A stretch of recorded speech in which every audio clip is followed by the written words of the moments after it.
Here is the latest Higher Summits forecast brought to you by our friends at the Mount Washington Observatory.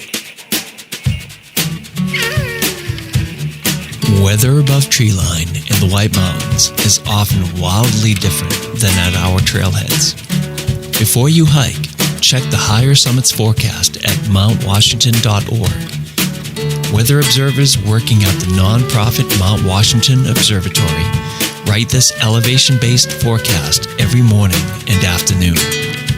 Search and rescue teams, avalanche experts, and backcountry guides all rely on the Higher Summits forecast to anticipate weather conditions above treeline. You should too. Go to mountwashington.org or text forecast to 603-356-2137.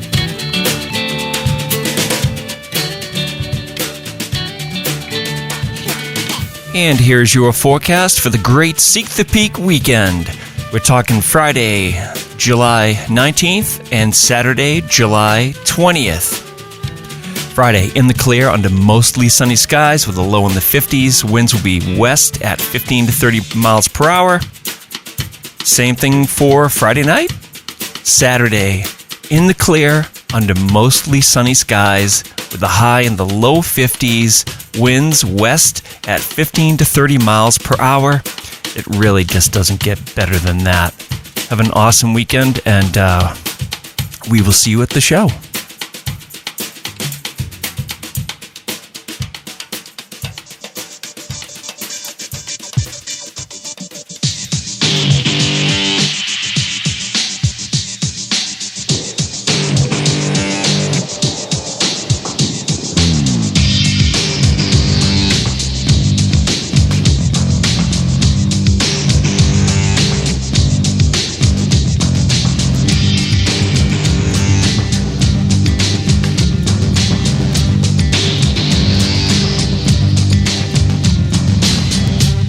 Broadcasting from the Woodpeckers studio in the great state of New Hampshire, welcome to the Sounds Like a Search and Rescue podcast, where we discuss all things related to hiking and search and rescue in the White Mountains of New Hampshire.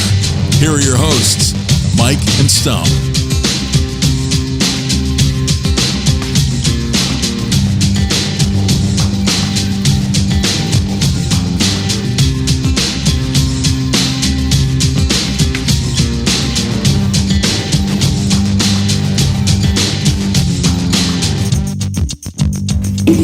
Here we go, Stomp.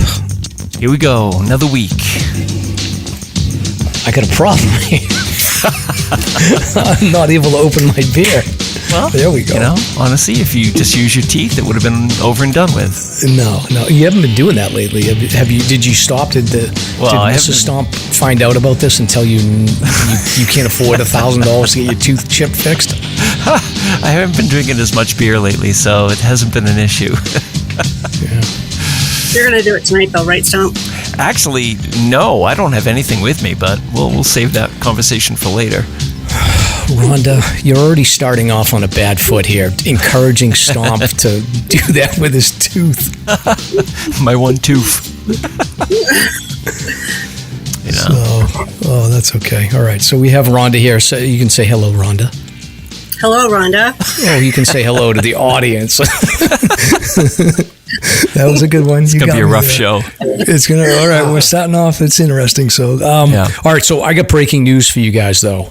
Right, this is Storyland news, so I'm on top of it.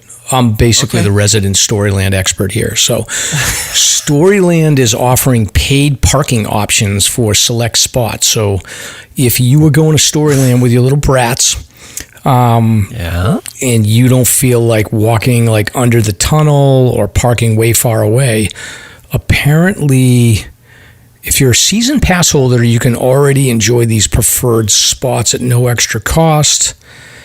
But I guess you can pay for special parking at the front of the park so that you don't have to deal with like dragging your kids all over the place. So I don't know. I sort of feel like I like the old school vibe of Storyland, and I sort of like the idea that it was like nobody was special when they were in the parking lot, but whatever. That America's gone, my friend. So, I mean, it's not like it's a gigantic parking lot anyway. It's like 5, 6 rows. It's pretty big. I mean, when you got 3 kids, I mean, you know this. When you got a bunch of kids and you got to pack them up in the stroller and then walk, they have this tunnel that goes under Route 16. So you got to go under although the kids kind of like the tunnel. They get excited for that. Oh, the tunnel's cool. You got to push them up that ramp, and that's like going up Huntington. Yeah, interesting. Yeah. So, well, how much of the cost? Do you know what it costs? It is. They did this quietly, so $10 per day for the most sought after spaces. Interesting. It's not exorbitant. No. And someone's giving them a hard time. They're like, "Oh, this is a dishonest way to implement a new parking system." Blah blah blah. Look, they got to make a buck. Yeah, especially these days. Yeah, and they're pretty reasonable price-wise. Like, I remember going there and thinking okay, well, they don't charge nearly as much as you'd expect for ice cream and snacks and stuff. So, cut them a break. So. They ought to have Live Nation take over and do some price gouging. You have a service charge on top. Yeah, a service charge on top of a service charge, right? Resale. Yeah. And while I am on the topic of Storyland, just a reminder, and I'll include this in the show notes, if you're 21 and over, which I think qualifies all 3 of us, there is a nostalgia night where if you're a kid at heart, you can go to Storyland and enjoy all the fun, but add alcohol. So July 27th, August 10th, and August 24th are the nights that this is going to be available. So check it out. Sounds great. I'm sold. All right. I'm going to be struggling with my voice tonight. Just a warning, Stomp. Okay, no worries.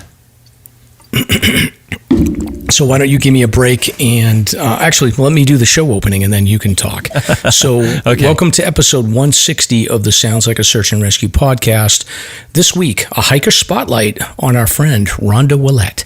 Rhonda is a frequent hiker who has completed the 4,000 footers of New Hampshire and the New England 67. She has a wealth of experience and is very involved with the hiking buddies. So we'll talk to her about her background and we'll get some advice to share with listeners who may be newer to hiking in New Hampshire. Plus, we've got new merchandise for sale.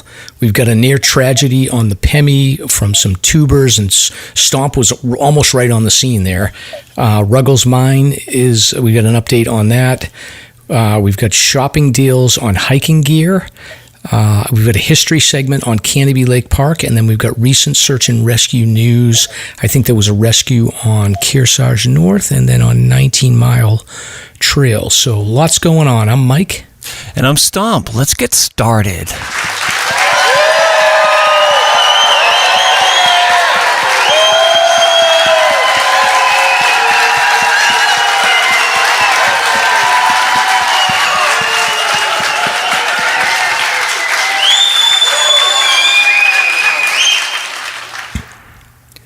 Let's get started. All right, so now we're going to move into... So, Rhonda, we are going to move into our hiking buddy spot with your pal Andrew is going to share a little pearl of wisdom here. So, Stomp, do we know what he's going to share with us tonight? I have yet to edit it. It's going to be a surprise for all of us. Okay, so let's go to Andrew.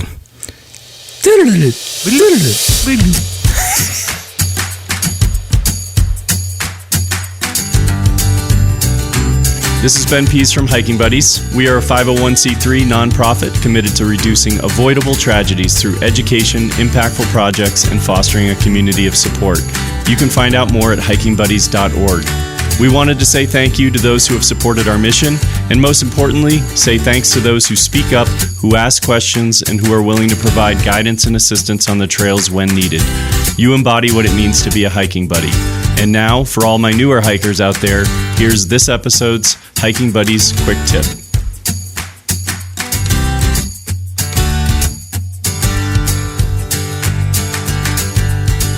Choose your hike based on distance, difficulty, and pace.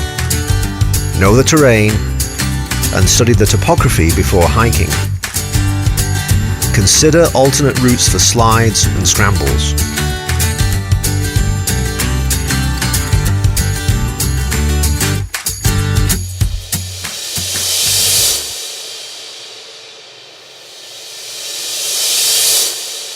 Hi, Christina with White Mountain Endurance Coaching. And I wanted to let you know that not only do I coach endurance athletes, I also coach hikers and mountaineers. I have plenty of experience in the White Mountains and would love to teach you how to start out, whether you're a beginner, if you're more advanced, give you some more skills to transition from hiking to trail running, and most of all, teach you how to move safely in the mountains. So whatever your goals are, whatever your experience is, reach out, coaching.christinapulsick.com. I'd love to help you.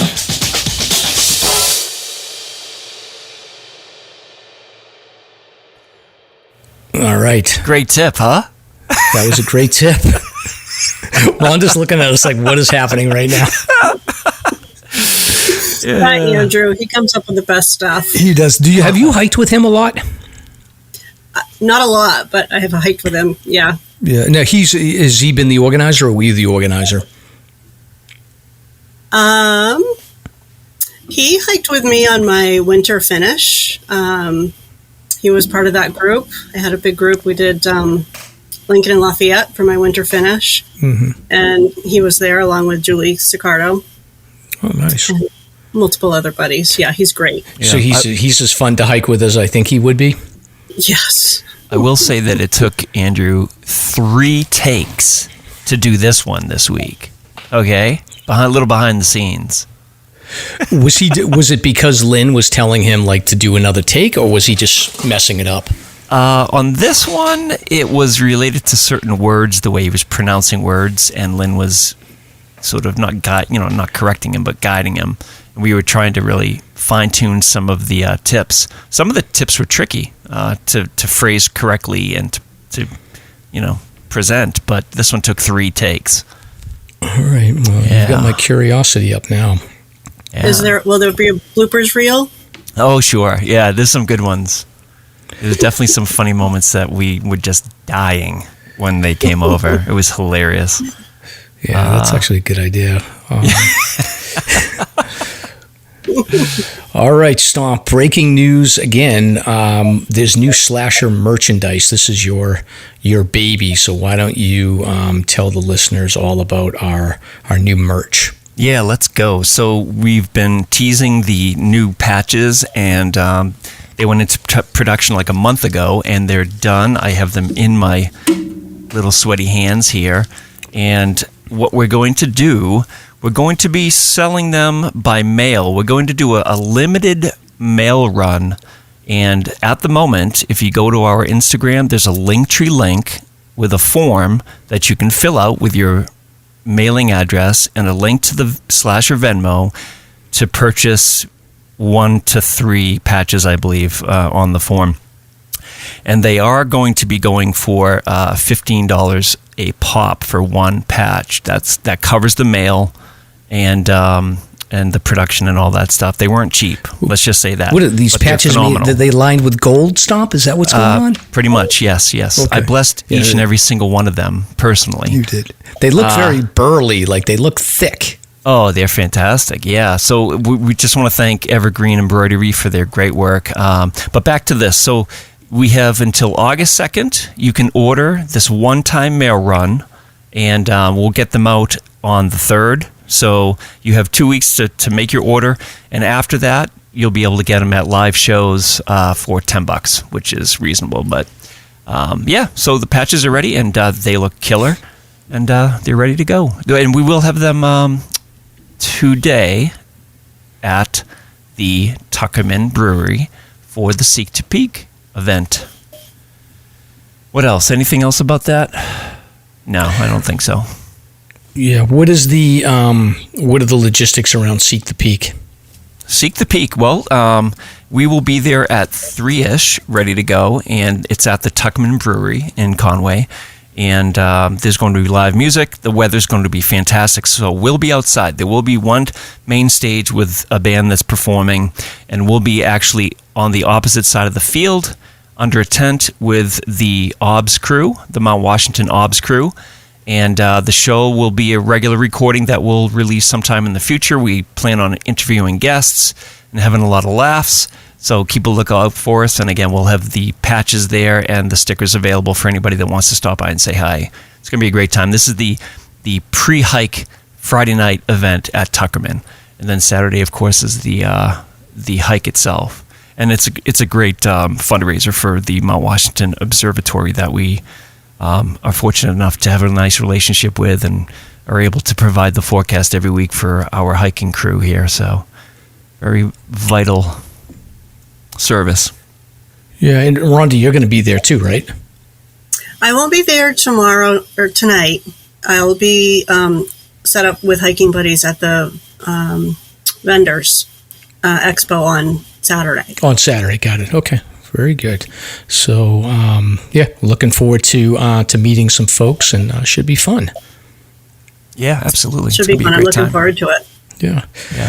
All right, so Stomp, moving on, we've got a couple of news articles here, but first, before we even get into this, this isn't even a news article. This is something that actually just happened while you happened to just be on the scene, and our friend Nick was able to help out on this, but there was some floaters on the Pemi that had to call 911, and you were kind of around?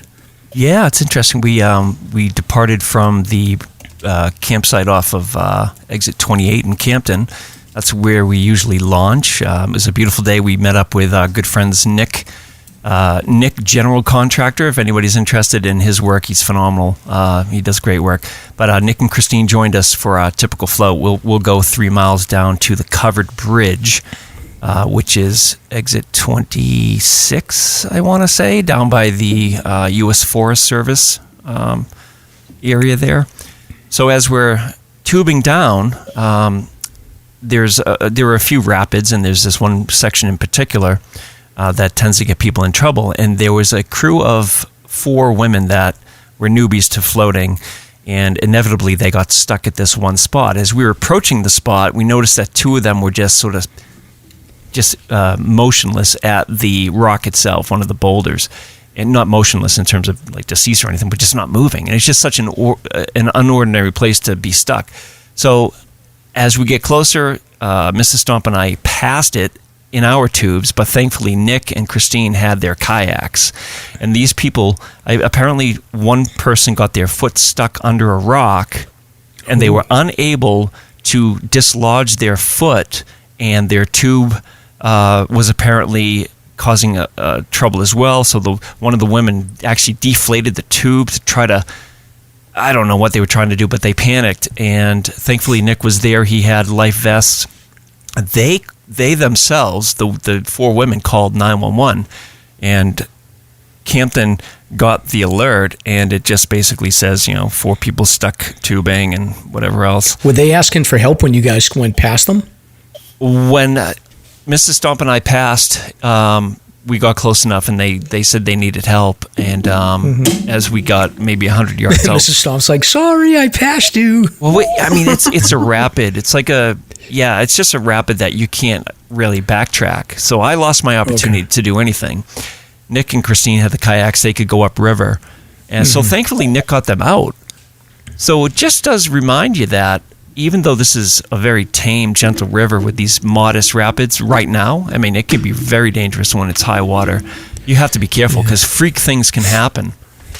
Yeah, because I remember going with you guys a couple times, and every time I went, it was, really calm, like to the point where we had to stand up and walk quite a bit. But you're saying it was running a little hotter than that this weekend? It was a few inches higher. Yeah, you didn't really drag your butt on any sections right now because we had just had those big rainstorms over the last few days with the tornado warnings, and there was a good amount of rain, so the river was a little higher than usual.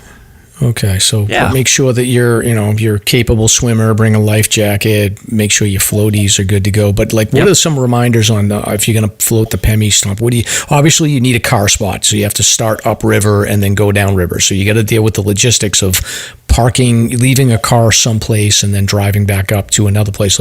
Where's the parking spots, or is that secret local information that you don't want to share? It's not really secret anymore. After COVID, those spots just blew up. So you have these. You can make it as short as 3 miles, upwards to as 12 miles if you want. So there are multiple segments. There's the Campton to Covered Bridge, and then from Covered Bridge you hit the Livermore Falls. But after that, you have the whole Plymouth section.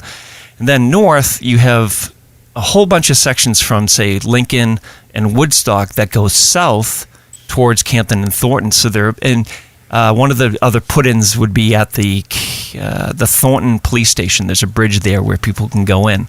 So there are multiple options. I suggest starting short with like a 3-miler. It takes a good 3 hours to get through that, and that's usually enough. Sunscreen is super important because you can get fried out there. Hats, you're just literally facing the sun for X amount of hours. Bring enough water, bring a cooler. There are lots of different ways you can set up your floats, but we typically have tubes and then a cooler float, so there's water, food, everything else.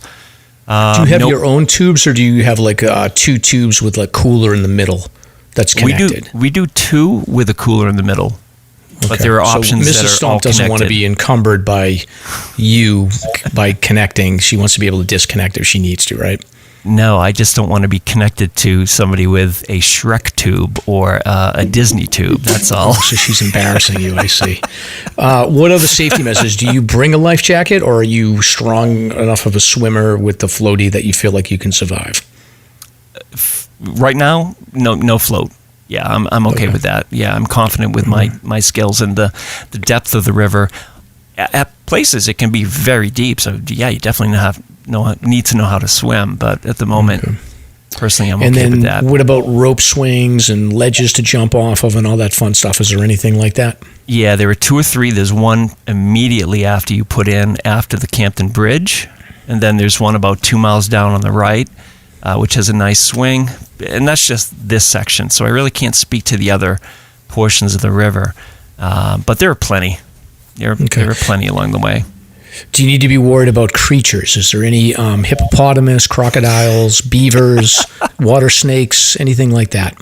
Nope, not a So peep. you're telling me there's no snakes in that river? No snakes. Plenty of ducks. Plenty of fish. Rhonda. He's lying. Occasional crocodile. Have you done this before, Rhonda? Have you done the floating on the Pemi? No. Does it sound appealing to you based on the way he's describing it? Yes. It does. Okay. Yes. Yeah. Well, maybe When I was a kid, down the White River. Yeah. Well, maybe we'll have to get a hiking buddies Pemi float going one of these days. That would be Sounds awesome. Yeah, that sounds like a plan. All right, so floating the Pemi, if you want to do it, I think if you need information, like just hit Stomp up on the Instagram too. He can give you all the inside scoop. But that was interesting. I wasn't expecting to go that deep into the whole floating the Pemi, but I've done it a couple times with you guys, and it is fun. Yeah. It's just logistically to get over that side is a little bit difficult. The Saco is a little easier for me. Oh, of course, but in this weather, it's the best option. The humidity has been so brutal, dude. Oh, and the water, like when I actually dipped into the Emerald Pool, and like the water being so cold, it's so nice. Oh yeah, it's absolutely refreshing. We're even at the point where like the pond up in Maine is so warm. So the pond up in Maine is probably 85 degrees, so it's not even refreshing. It's just, it's nice, but it's not refreshing. Like you go into like a moving body of water and it's ice cold, and that hits nicely when this weather is so hot. Yeah, agreed. Well, it's supposed to cool down this week, thankfully. So, all right. Well, okay. This segment of the show, so I want to give a trigger warning. We're going to talk about shootings and violence and guns and stuff like this. So if you don't want to hear this, just hit your 15-second fast forward button on the podcast. But last week, Stomp had pulled this article about a shooter in Yellowstone that had been stopped by the police. And for whatever reason, we got to yapping, as we tend to do here, and I had skipped over the story. So I said to Stomp, I was like, we missed this story. And in the meantime, like another shooting story developed on Saturday night. They tried to assassinate Donald Trump. So like I was like, all right, I got to put this back in. This seems to be like shooting is part of the what's going on in the news right now. But anyway, Stomp's favorite newspaper, the Cowboy State Daily. Stomp wants to be a cowboy when he grows up. They had published this article. It hasn't gotten a lot of news because usually these shootings don't get news when they're stopped. But Yellowstone gunman was firing a semi-automatic weapon towards the dining area. He was a contract employee that was killed during a 4th of July shootout with Rangers and had been firing his semi-automatic weapon towards a dining area when he was confronted by Rangers. So I don't know how Yellowstone is set up, but I can tell you with Yosemite, and I guess in the Grand Canyon I've been to and a few of these other places, my assumption is that it's the same setup where you get into the park and there's like a couple of approved dining areas that are usually run by Aramark or some other contractor where you can go in and have like, there's usually like a bar and then a nicer place where you can eat, but they're all sort of cafeteria vibe. So my guess is that it's sort of one of these places here. So essentially what happened is that this contract worker was killed in a shootout after taking a hostage on the 4th of July. He's a 28-year-old guy from Florida, and I guess just after midnight, there was a 911 call that was received that a woman had been held against her will. Now, a lot of these workers at these national parks will live in dormitory type environments in the park, so my guess is that maybe this guy had a relationship or he wanted to have a relationship, and he ended up, I guess, holding this woman against her will. And she, I guess, had told rangers that previously this guy had threatened to kill her and others and had plans to carry out a mass shooting on the 4th of July. So the rangers responded, found his vehicle unoccupied, and they started looking for him. So by 8 a.m., they had been posted. So they were looking for him. And then apparently he walked towards this. Eventually he showed up and walked towards this service entrance of the facility where he was firing this rifle. There was about 200 people inside the building at the time. Several rangers engaged the assailant, and they were able to shoot him, I guess, in the lower extremities. But, he didn't survive the shooting. So luckily they had the preliminary report. They were all kind of waiting for him, and then sure enough, he showed up. And I mean, it could have been an absolute nightmare with 200 people in there. So it's a crazy story, but didn't really make much news just because they were able to, I guess, take him out before anybody else got injured. Yeah. Keep your head on a swivel if you're in these places. I mean, it can happen anywhere.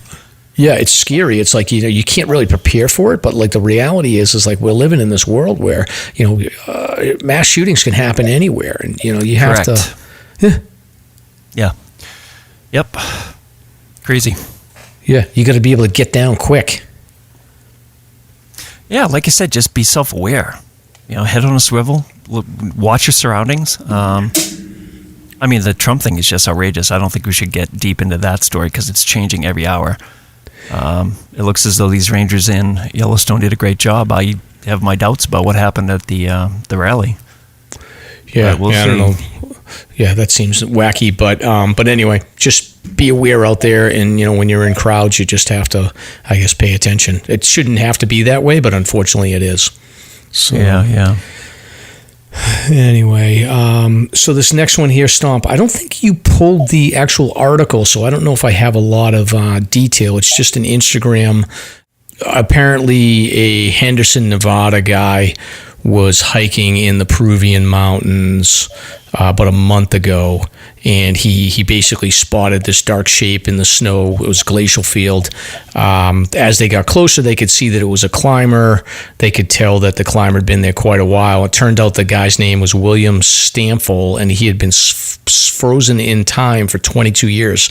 He had so the guy that found him was, again, another American, and he said he noticed right off the bat that the climber had a wedding ring on, and he said it hit me that this guy had a family, at least a wife, and they were expecting him home, and he never came home. So the body was fully intact. He still had his boots on, a fanny pack with a driver's license, so they were able to immediately identify him, and they got in touch with the family, and they also called the news, so it was kind of shocking for the family. 22 years later, they're getting a phone call.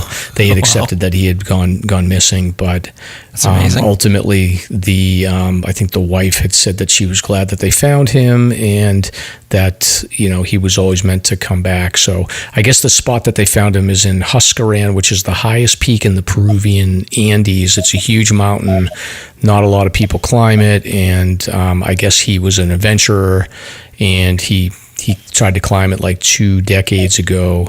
And the wife said she still remembers the call in 2002 when they said like he got hit by an avalanche and that there was a bunch of Americans on the route and that him and his hiking party were buried in the snow. And they did a week-long search. They couldn't find anything. So, so at least they have closure with the family. So it's a crazy story. Mm-hmm. Yeah. I mean, thankfully they have his remains and they can have some closure. Yes. That's great. Yep. Thank you, Patrick Lorch. Yes, nice work. Now, moving on to some local stuff here, Stomp. So a microburst was confirmed in Milford, New Hampshire. I also read that there was a microburst and tornado confirmed in Lyme, New Hampshire, which is over by the Dartmouth Skiway. So I don't know if this is the same cell of storms or not. It looks like it is, but did you feel anything? No, we had some boomers come through, but nothing this major. There was an EF1 tornado in Lyme, which is over by like Hanover and Smarts Mountain, that area there, a little bit west of there, but I don't think it got into the mountains, but they said it traveled about 2 miles or so. Wow, yeah. Trees fell onto cars, into yards. Home's roof was destroyed, so that was pretty potent. Were there any cows flying around? Rhonda liked that one. Yes. You know what I'm telling you? That's Wizard of Oz. Oh, yeah. So. All right. So next up here, Stomp, you pulled an article. I had pulled something about Ruggles Mine opening previously, but you pulled another article here. So yes. What's the story? What's the latest update? Yeah, I guess it opened up in late June, but it is hitting the news once again because they're trying to promote it. But Ruggles is officially open to the public. The hours are Fridays, Saturdays, and Sundays, 9 to 5, basically 9 to 3 on Sunday. And you can collect minerals, hiking, sightseeing. I guess it's $30 a person, and kids under 10 are free. So another great option if you're a rock collector. And it is a beautiful place. It's absolutely stunning in there. I remember as a kid going there and just being amazed at how incredible it is. So...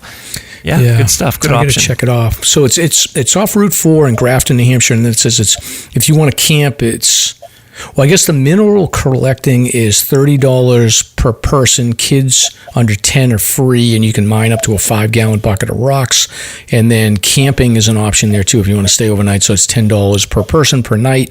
Tents or self-contained RVs. There's a porta potty on site. There's no hookups for the RVs, but Yeah, you know what else I heard? I heard that they do nighttime tours because some of the gems are luminescent and they actually glow at night. How cool would that be?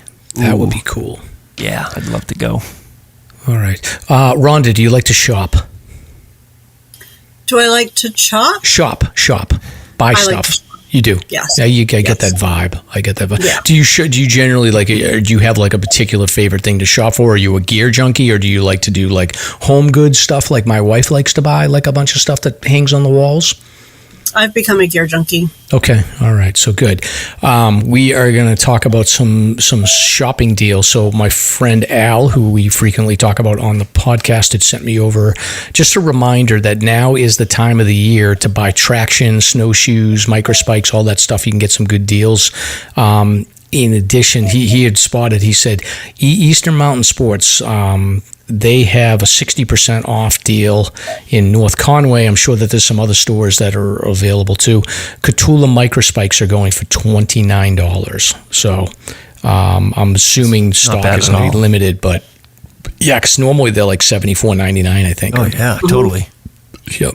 The other thing that Al had given me a heads up on is that now is also the time of the year to get some good deals on snowshoes. Everybody waits until it's November, December. I want a winter hike and I gotta get snowshoes. So REI right now has deals on Atlas snowshoes, which I have Atlas Heliums, which are pretty good. And then also MSR Evo Lightning Explorer are on sale right now on REI. And then I think that there's some other deals on Amazon Prime for Lightning Ascent as well, for women's Lightning Ascent, which that's the high-end MSR ones. So if you check around, you'll find some pretty good deals. And then Stomp, I also took a look on Amazon for some deals on backpacking gear because it's around Amazon Prime Day. So I was looking, and they have a lot of sleeping pads. They have a lot of sleeping pads in like the $30 to $40 range, which I think in that range, what you're going to end up getting is like a heavier sleeping pad. But I think if you're like a weekend warrior like I am, where you go out like maybe a couple times a year, like maybe that's the move right there. Spend $30-$40 on a sleeping pad. You don't need the biggest R value, but they've got a lot of deals there. They've got a lot of deals on pillows. You might want to explain the R value to the noob listeners. Yeah, so an R value is insulation value. So I don't know what the scale is, but basically I think what you want to look for is like an R value of like, I think 5 or 6 is usually pretty good. The purpose of the sleeping pad is to keep you directly off the ground, because the ground is going to be cold. And if you lie directly on the ground, the cold of the ground is going to transfer directly into your body, especially when it's cooler out. That will cool down your body more quickly. So you use a sleeping pad that has insulation that protects against you getting cold from the ground. So that R value, the higher it is, the more protection from the cold from the ground transferring to your body that will give. Thank you, Mike. You're welcome. Well done. Yeah. I feel like Bill Nye the Science Guy. The R value. Ugh. The R value, yes. I also see some good deals on, there's a 70-liter backpack here that's for $55. There's a camp pillow, which is $21. There's a hatchet, Stomp. Do you ever use a hatchet when you go hiking? No, but I have carried saws. Yeah, close enough. There's a hatchet that you'll never use. There's a lot of poop shovels. A lot of poop shovels. There's a poop shovel that you can get for $3. It looks like it's going to snap in half. I see a stainless steel knife and spork kit, which looks pretty good. That's for $16. Here's actually the best deal I saw. Frog Togs ultralight rain poncho for $12. So that's a pretty good one there. Yeah. That's a multi-purpose use tool. Exactly. Like the Frog Tog is perfect because, you can use, as a matter of fact, the poncho, you can use that. You can put that over. Matter of fact, Rhonda, I think that you guys did that when I saw you on that, on the Garfield hike. I think you guys use ponchos as not only a rain cover, but also to cover your backpacks, right? Yeah, the $1 plastic emergency ponchos. Yep. It fits right over you and your pack. Not quite as hot as a raincoat because you're just going to sweat in the raincoat anyway. Yeah. And be just wet. So I wanted to make sure I kept my pack dry, and that worked great. They're lightweight, carry multiples. Yeah. So you know the deal there. So Frog Togs is an option, a little bit more expensive than the cheap ones. They've got a $40 tarp kit for hammock people, and then there's a lot of stuff to start fires with. Stomp. I don't know what the deal is there, but they've got all of these like butane lighters that can light the stuff up, and they got a lot of headlamps as well. Okay, cool. So I'll include a link to all this in the show notes. And then the last thing I've got on Gear Stomp is, and I don't even know, like we got to talk to Brees, but like Vaucluse, I got an email today saying that they've got into the ultralight backpack space. Oh, excellent. Okay. Yeah. What's the scoop? So they're offering 2 ultralight backpacks. One is a 38 liter and another is a 25 liter. So the 38 liter would be an ultralight backpacking, and then the 25 liter would be like probably a day pack, or if you wanted to go super ultralight. But they're using Dyneema fabric, which is that waterproof fabric that like Hyperlight and a couple of other companies that do the super ultralight. So they're Dyneema. The 25 liter is basically positioned against the Hyperlight 22 liter. It's about $20 cheaper than the 22 liter. It's got bigger capacity. As far as I can tell, it looks like pretty comparable. The only difference is the Hyperlight does have a waist a waist belt, and I don't know. I can't tell if this has a waist belt. I don't think it does. I would argue for the 25-liter backpack. It's a personal preference on whether or not you want to get a waist strap or not. Like I barely use mine on my ultimate direction one. Correct. Yeah, I have one too, but I never use it. Yeah, I mean the bigger one. Yeah, maybe you do want to get into it, but that one does have a hip belt for the 38-liter one. So interesting. So we'll have to get him on, and he can talk a little bit about these because it makes sense. I mean, and the thing too is that from a weight perspective, he's a little bit lighter than the Hyperlight in both categories from a weight perspective. So good for them. That's great. They make great products. So can't go wrong. Yeah, exactly. So it looks like everything's going to be made to order. So, turnaround time is going to be about 2 weeks. Made in the USA, and again, using the Dyneema fabric. So, Hey, newsflash! I just got a text from Stosh from the ITL Catskills podcast. He's at Reckless as we speak. Oh, is he? Awesome. Getting ready for his 3-day Pemi loop. Oh, he's doing the Pemi loop, man. I would love to get out and connect with him. Yeah, he's doing the huts. We get chatted. I might consider going up Caps Ridge Saturday because they'll be leaving Madison Hut Saturday morning, heading south towards Jefferson. So I might try to intersect him and say hi. We'll see. I don't know. Is he doing a Pemi or is he doing a Prezi? Oh, I'm sorry. Yeah. Yes, sorry.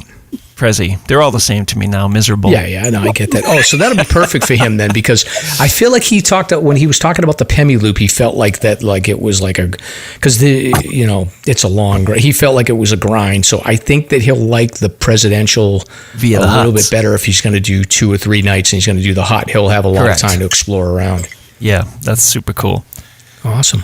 Yeah, if listeners don't know about that podcast, he does a great job covering the Catskills of New York and has a great array of guests on. So check it out.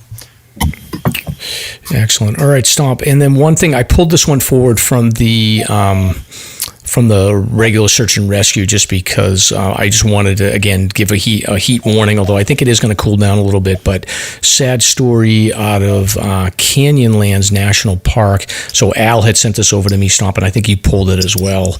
A father and daughter die after getting lost, running out of water on scorching hike in Utah's Canyonlands National Park. So this hit home to me a little bit. I mean, the father and daughter are like the same age as me and Caroline, and it's just a sad story. But I guess they're from Wisconsin, and 52-year-old Albino Herrera Espinoza and his daughter Beatrice Herrera were trekking around the Syncline Loop in Canyonlands National Park on Friday and lost their way. Unfortunately, they ran out of water, and this is an 8.1 mile long hike that's considered the most challenging trail. Temperatures were above 100 degrees, and unfortunately, they were stranded. They did send a desperate text to 911, but the park rangers and helicopter crew that were dispatched got to them too late. So their bodies were found around 5:45 in the Upheaval Dome area. And then there was another body discovered around 6 o'clock, so they were separated somewhat. But absolutely horrible story and terrible. So it's just like, if you're going to be out there in hot weather like this, just make sure that you've got plenty of water and that you know the terrain that you're getting into. Even just around here in the White Mountains, like there's plenty of water everywhere, but there's some spots that are sketchy, so you got to be careful. Yeah, and that day that was on top of another 30-year-old that died a few miles from the Canyonlands, and then other people as well that were suffering from heat-related incidents. Crazy. Yeah, it's terrible. I mean, it's nice that the father and daughter were out there experiencing nature, but it is, it's a dangerous game sometimes. We all know that hiking a mountain can be hard at times. So here's a corny dad joke to help you get over it. Ba-dum-bum. All right, Stomp, now's the time of the show where we do a dad joke. Why couldn't the pirate play cards? I give up.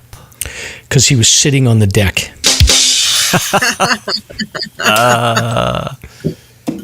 Okay. All right, that's a pretty good one. I like it. Yeah, so right. I do have another one here. Okay, let's hear it. This one is compliments of our friend Tyler. So scientists have found that cows produce more milk when the farmer talks to them. Apparently, it's a case of in one ear and out the other. Oh, God. It is so bad. Thanks, Tyler. Good stuff. Yeah, he's a good dude. So, all right. So now Stomp is speaking of Vaucluse, we were just talking about them. Now's the time that we are going to do a little ad for them.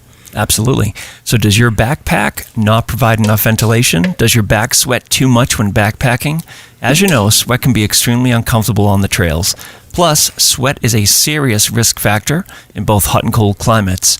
As your clothes get wet, your core temperature can dramatically fluctuate, and this can result in hypothermia, heat exhaustion, and dehydration. Let's not forget, it's just very uncomfortable. Today's your lucky day because we have good news for you. There's a piece of gear that solves the sweat and ventilation problem, making your backpack more comfortable. It's Vaucluse Gear's ultralight backpack ventilation frame. This ultralight frame is a backpack accessory that easily installs in your favorite pack, size 15 liters to 45 liters, and creates a ventilating airflow gap between you and your pack. It's also ultralight, weighing around 3 ounces, which is basically like a pair of wool socks. So whether you're hiking in hot or cold temperatures, consider the ultralight backpack ventilation frame from Vaucluse Gear. It's a real game changer regarding airflow and ventilation.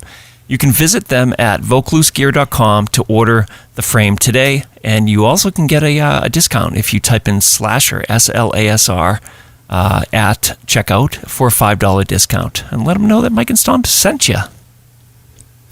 Very good, Stomp. My Vaucluse frame, I pushed it to its braking limits on the Baldface circle this Friday night.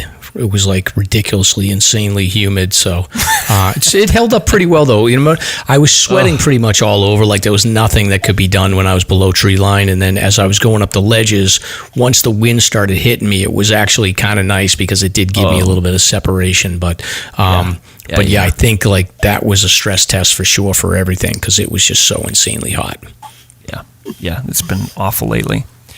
All righty. So we have some coffee donations. Actually, we have one coffee donation, which, as you know, you can donate to the podcast at the SLASR Buy Me a Coffee website, which you can find off our Instagram LinkedIn page, where you can also find the information for the patches. Donations help us pay for web hosting, distribution, and live events, etc. And this week we have a donation of 5 coffees from @MountainMike. So thank you, Mike. Very appreciated. I think he made some comment about like Dave, didn't he? Oh yeah, I think he was commenting on Dave being really funny. Yeah, I wonder if it's just an alt for Dave, and it's just really Dave just hyping himself up to try to get more airtime. I don't know. So, Dave's been like posting some awesome pictures though, like he's over in was he in over Scotland or Ireland or something? Well, yeah, he was. Now he's back. He just did the Mount Lowell. I think he's got his eyes on the Huntingtons now. Busy guy. Speaking of busy, the 48 Peaks team is always busy doing all kinds of stuff here, the hiking for Alzheimer's and stuff. So now's the time of the show where we're going to do a little ad for the 48 Peaks. Yes, use your passion for hiking to help end Alzheimer's. In one collective effort, 400 plus hikers will climb New Hampshire's 4,000 footers or create their own hiking challenge to advance the care, support, and research efforts of the Alzheimer's Association. Hike anytime this summer and help turn the White Mountains purple to end Alzheimer's. No fundraising minimums required, but you can unlock fun prizes as you fundraise. So visit alts.org/48 peaks to learn more.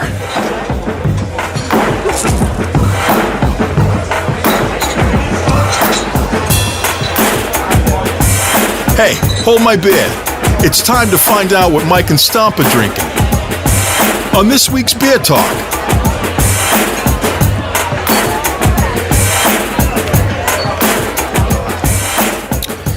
Very good, Stomp. This is the part of the show where we talk about what beer we are drinking or what water we're drinking or whatever we may be drinking. Yeah. I got nothing.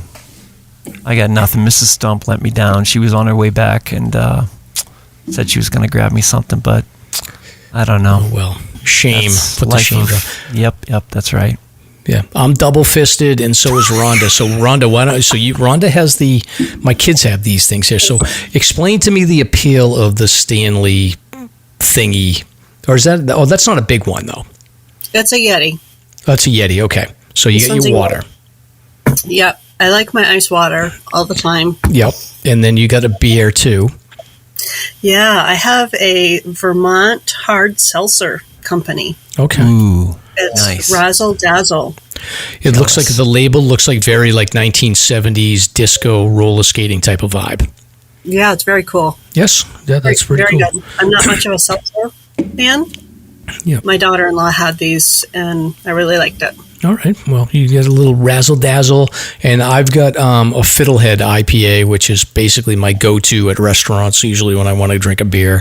So my wife got some at Trader Joe's, and I'm making my way through them. So very good. Now this is the part of the show where we talk about recent hikes. So Stomp, I know you've been out, and I've been out. So Rhonda, have you gone anywhere recently? I have. Where'd you go? We did the Carters on Sunday. I did a buddy hike, so there was 10 of us that met and did the car spot because we can't go through Camp Dodge now, the cutoff. So up 19 Mile Brook, up to Carter Dome, over to Height because the views were amazing, and then down and across south, middle Carter, down Imp. Okay. And some of the faster people in the group, went ahead. We didn't do the car spot right. So some of the faster ones were like, we'll go down and we'll wait and we'll shuttle people back and forth to their cars. So that's not bad. It was really cool. Really cool. It was very hot. It was a tough day, but we had a good time. And they can't. So in the winter I use this cutoff all the time. But the Camp Dodge, you can't do it in the summer anymore. They've shut that down. A couple of years ago, I remember hearing a lot of commotion about it. I haven't heard that much this year, but I didn't want to take a chance. Yeah, no sense risking it and ruining it for everybody. Eventually they put a fence up or something. So that's good. They did disguise it, where they put a bunch of branches and trees and stuff across the path, so to deter you from going down that way. Yeah, yeah. So we did the longer version, and some of the buddies just shuttled us back and forth to our cars when we got there. So yeah, that's a tough hike because it's really even though you're doing the car spot and whatnot, it really doesn't save you much. It's still close to a sort of an out or a loop because it's a lot of up and down, so it's tiring anyway. You get the view from Mount Height, and then the rest of it's kind of like you get some good views on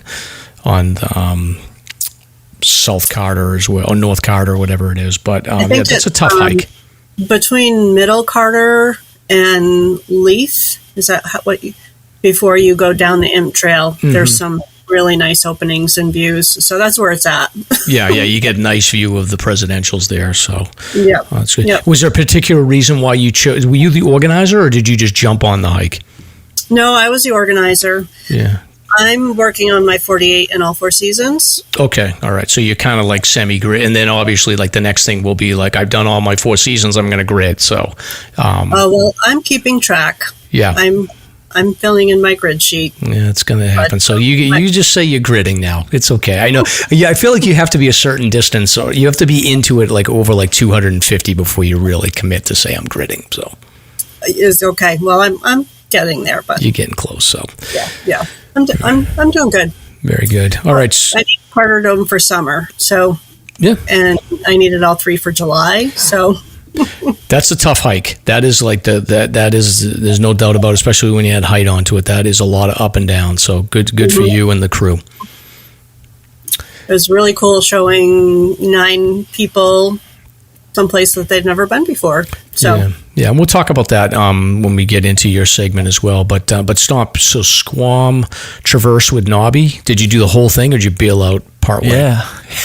Unlike us, Mike, we completed it. So we were planning on finishing his T25. So he has Madison Gulf, Spinks, and 6 husbands left.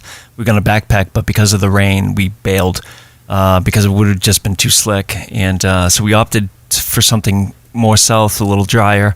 Worked out pretty well. We did do the entire traverse, which we've talked about before. You and I made it from Bear Camp at the end of Sandwich Notch Road and made it down to Morgan Percival.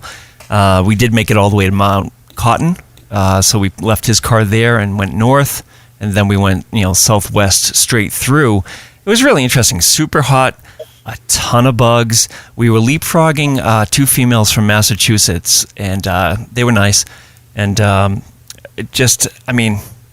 it was just hot and bugs. Lots of blueberries. We came up with a new phrase, BPMs, blueberries per mile. Oh, How many now's blueberries the time. you can eat per mile.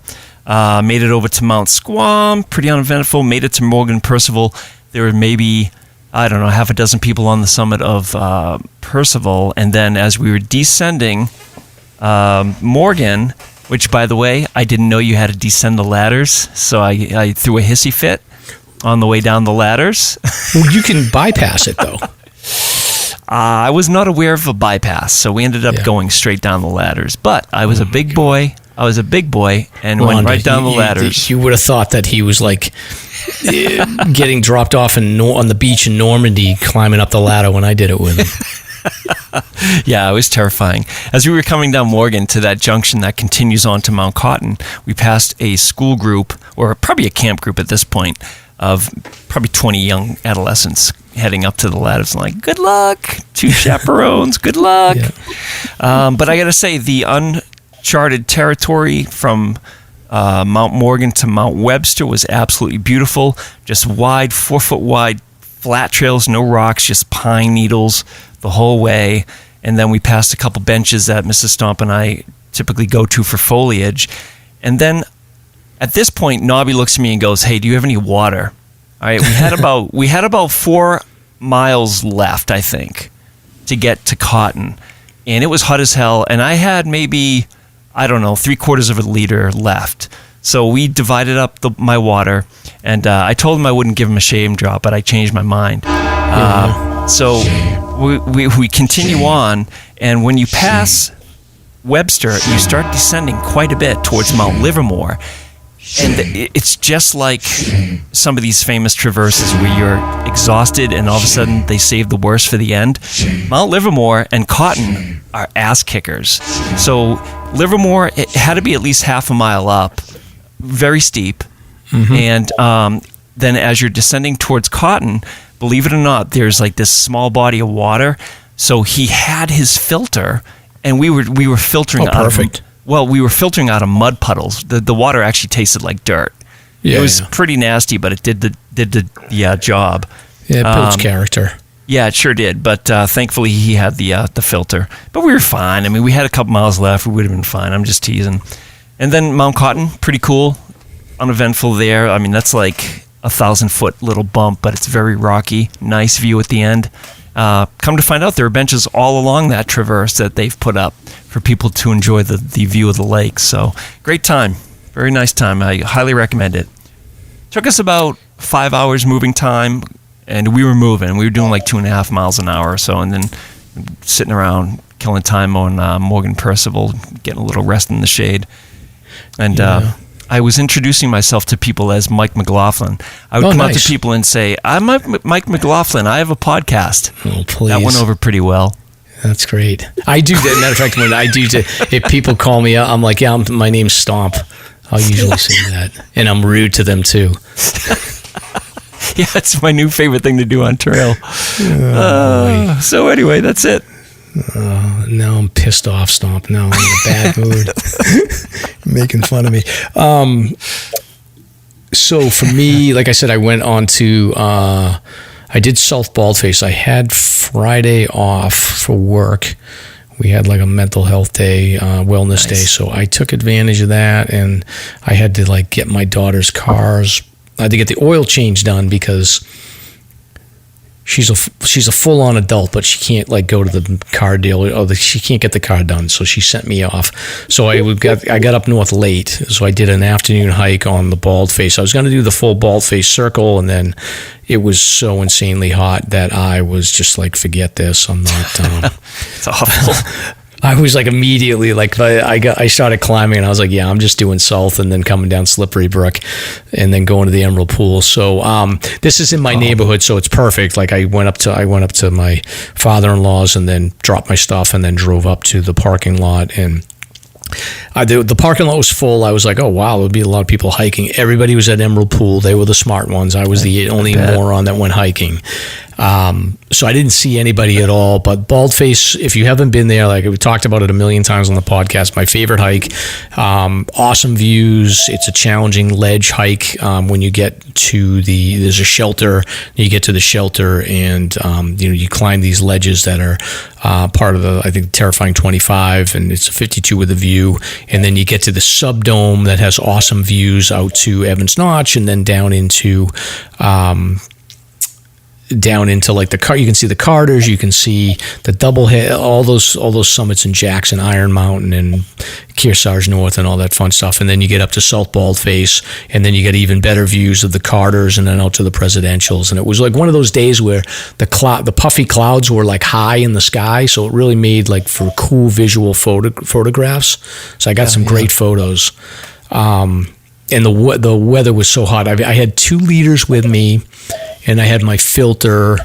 I had 2 liters, and then I had another 16-ounce bottle. So I had like 2.5 liters with me, and 2 liters of Gatorade because I liked flavored. So I drank all those, and then I decided to bail on the loop. I went back down to the subdome of Baldface and then cut over to Baldface Knob and then down Slippery Brook. And then once you get down Slippery Brook, you hit Chandler Brook, and I was out of water by then. But there's all kinds of options when you get to Chandler Brook to filter. And the water was running pretty fast because it had rained the night before. And surprisingly, the ledges were wet when I got up there. So water wasn't as big of a problem as it usually is on the Baldface. And then when I got back, I went into Emerald Pool. I dipped in there, and there was like only 2 or 3 people in there, and then headed back out to the car. And the next morning, Caroline and Devin wanted to hike, my daughter and her boyfriend, so we went and did Burnt Meadow, and we were miserable from the start to the end. It was just miserable, hot. There was deer flies everywhere. I used my deer fly patch though. Oh, and I caught about 5 or 6 of those deer flies. So crazy! They're so annoying. Yeah, they are annoying. And my whole plan was I was gonna take her and Devin up the back slide, and then there's these huge fields of blueberries that you can bushwhack through. But I was just like, they were miserable by the time we got to the slide of Burnt Meadow, and then by then I was just like, let's just do the loop, and then we'll head back. And there was a ton of blueberries up there, and normally I love that hike, but it was just the weather was too hot. It wasn't fun. Yeah, well, back to the flies for a sec. The peak activity for these buggers occurs in late June and July. So I think we're going to get over the worst of it shortly. This is deer flies. Full moon. Yes. So I'll tell you that the sticker, the tape on my hat worked perfect. I didn't even notice them.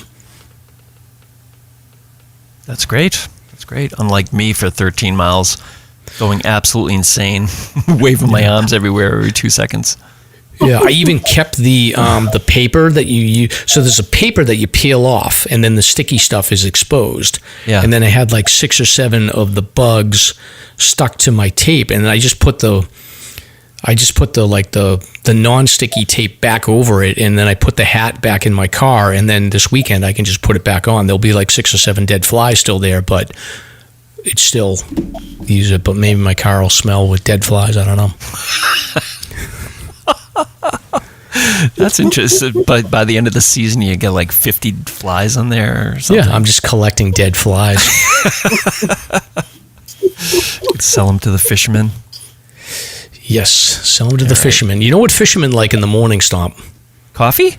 They like coffee. Oh, wow. That's interesting. Speaking of coffee. There you go. Hey, this podcast is supported by CS Instant Coffee, makers of eco-friendly instant coffee.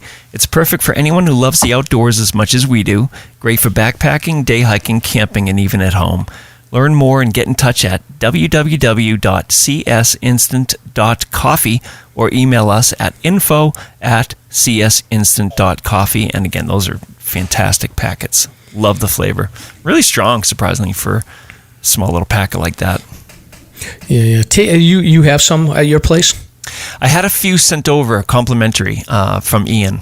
And Okay. I can have him send you a couple too. I was going to save you some, Mike, but I think you were mean to me last week or something, so I just used them for myself. Yeah, I think I give you a 2. I missed you a 2, and you missed me a 7. So Something like that. all right. Well, if you have some and you want to bring them to tomorrow, that'd be great. But if not, no big deal. I can reach out to Ian.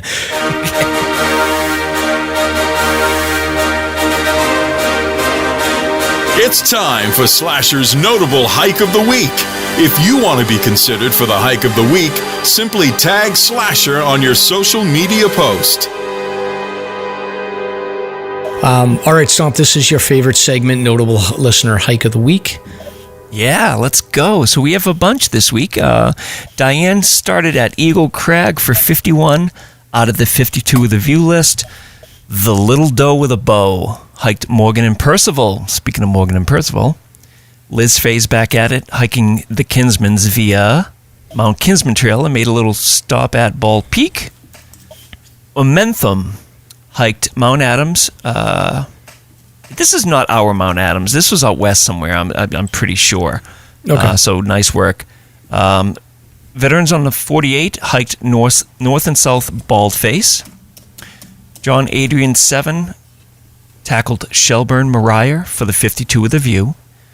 Hiking Feeds My Soul tackled 40 and 41 for Monroe and Washington with Miles the dog, her ever-present companion.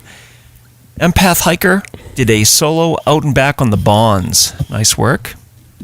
And the Little Doe with a Bow comes back again, hiking Copple Crown Mountain. I've never heard of that one. I'm not sure what that is, but it sounds interesting. Well, Copple this Crown. Little Doe with a bow has come out of nowhere. Who is this person? Anyway, I don't know. Okay. Very stealthy. Okay. And then let's see, we have two more. Jake Skis 603 and D. DePiro Photography did a Northern Prezi southbound. Nice work. And then finally, Xbox, our buddy at the COG, Boreal Badass, hiked Huntington Ravine. So what do you think, Mike? Any winners? I do have a winner, and I feel like Hiking Feeds My Soul and our pals, so Stacy and Miles. Miles is a handsome boy. He is. And I feel like they always put in for Notable Hike, and they don't get enough love, so I am going to give Stacy and Miles the notable hike of the week, because Stacy has crushed her 52 with the views and her 48s, but Miles is like at 41 out of 48 and 39 out of 52, so he is crushing it right now. So I'm going to just give him a little bit of motivation and encouragement to finish up. Good job, Miles. Woof. Yeah, he's like a boxer-looking fella. He he's looks like a good-looking boxer. dog. Yeah, he Handsome looks fella. a little bit like you, Stomp, actually. Handsome? Well, Or like a boxer? I mean, he's handsome for a dog, but not for a human. So, anyway. Boy. He looks like a well-behaved boxer. I have a bias against boxers are a little out of control a lot of the time. Miles seems like he's a well-behaved fella. It's because he's so tired after all these damn hikes. That's such a good name for a dog, too. It's like, well, Miles. Yeah, it's such a great... I love when people name their dogs like old guys' names. So, all right, great. Stomp. Let's dive into some White Mountains history, shall we?